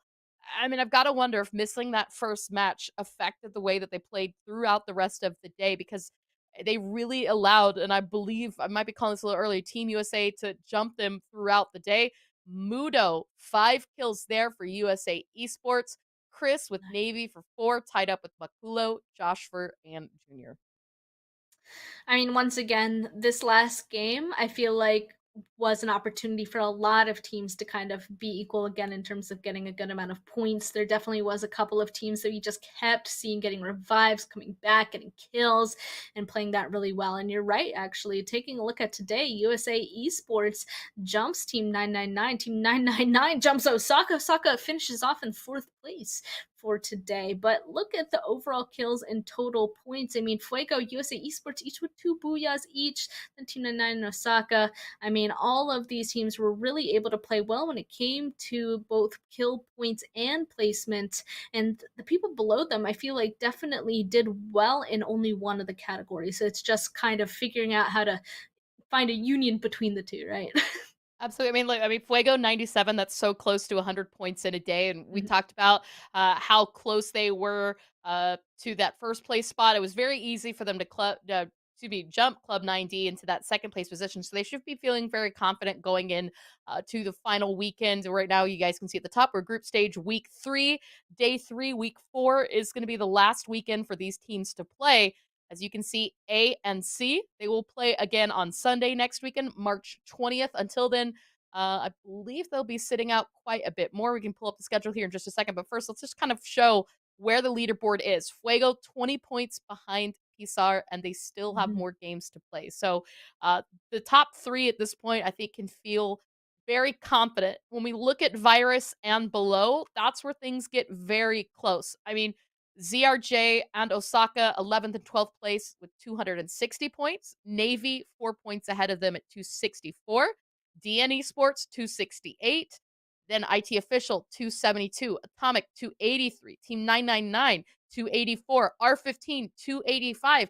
That Wow. is one good game Yeah. between 12th and 6th place. And then if you look up at Virus at 298, well, that's 2 good games. So if you are anybody outside of the top 3 right now, you are still going to go into next weekend sweating. Oh yeah, especially since this is only the top 8 that just moves straight onto grand finals. I mean, 9th to 20th, they could go to last chance qualifiers. Imagine being that team in that 9th place position going into LCQ. So those teams are really going to have to continue to play carefully. These last 3 days, the days that they do get to play, they're going to have to play it almost, I feel like, flawlessly in hopes to get that top 8. Because you already said it, that's just 1 or 2 games to kind of get all the way up into 4th place, which is kind of insane to think about. So all of these guys kind of have to be careful moving forward, and I'm really looking forward to it, not gonna lie. Well, you say moving forward. Let's take a look now at the overall kills so far after game 54. DL and Domadios for Pisar did not play today. Grozero did not play today, but still up here on the leaderboard. But it is Calvin and Scott for Fuego, 72 kills and 61 kills. And show why Wow. that team is just dominating. I mean, I keep thinking of all the times Scott brought out that shotgun because it was more than once. We see those late game, end of game conversions, 2, 3+ kills in a single fight. I just love to see it. And we'll take a quick overview look at Fuego one more time. 9 booyahs again. I mean, what stands out to you here, Span?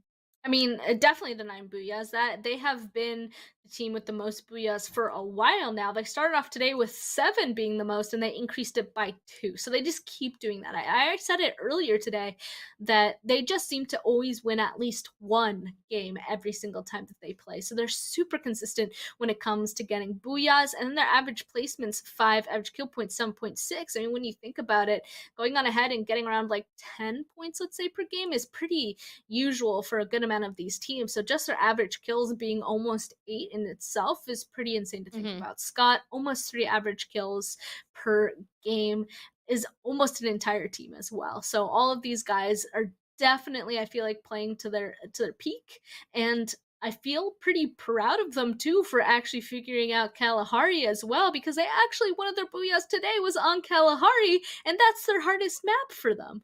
Yeah, I mean, as you say, right? They hadn't really figured out that map. They'd struggled, and I will give credit. Game number 3 was not the best showing that we'd seen from them today, but game 4 they had it all figured out. I'm really excited to see what we're gonna kind of not only get from them next weekend, but I want to confidently say that at this point they're in the top 8. They're going to move forward to the grand Oh, yeah. finals, and how they're going to hold their own. I mean, Pisar is absolutely a scary team. They were scary last season as they played as La Bahia. They're scary again still. So as we take a head to head, you can see just how close some of these numbers are.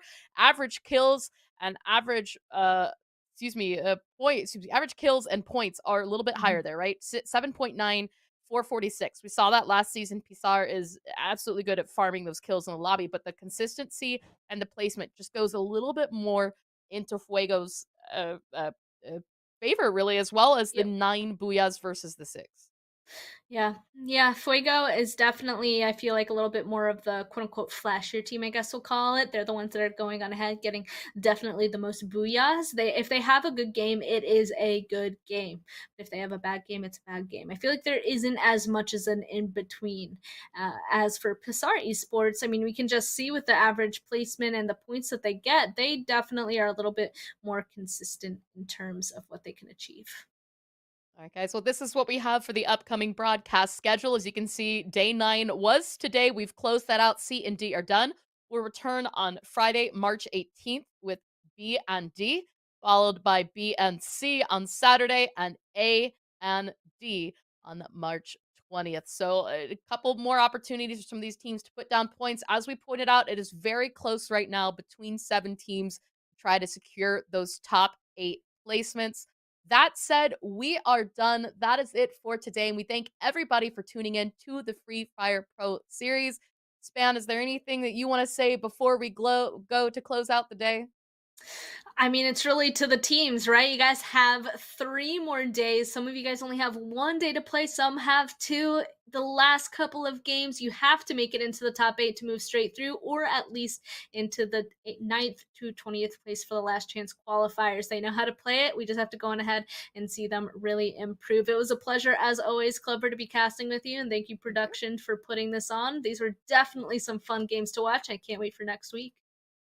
Well, I can't wait for it as well, guys. So make sure that you subscribe here to the YouTube channel, Free Fire North America, to keep up with all the action, as well as follow us on Twitter so you can keep up to date when your favorite teams play and when we'll kick forward with the last chance qualifier and the grand finals after our group stages concludes. Until then, she is Span Cargo. I am Clover, and this has been Free Fire Pro Series 2. We look forward to seeing you guys next time. Until then, play more Free Fire.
Thank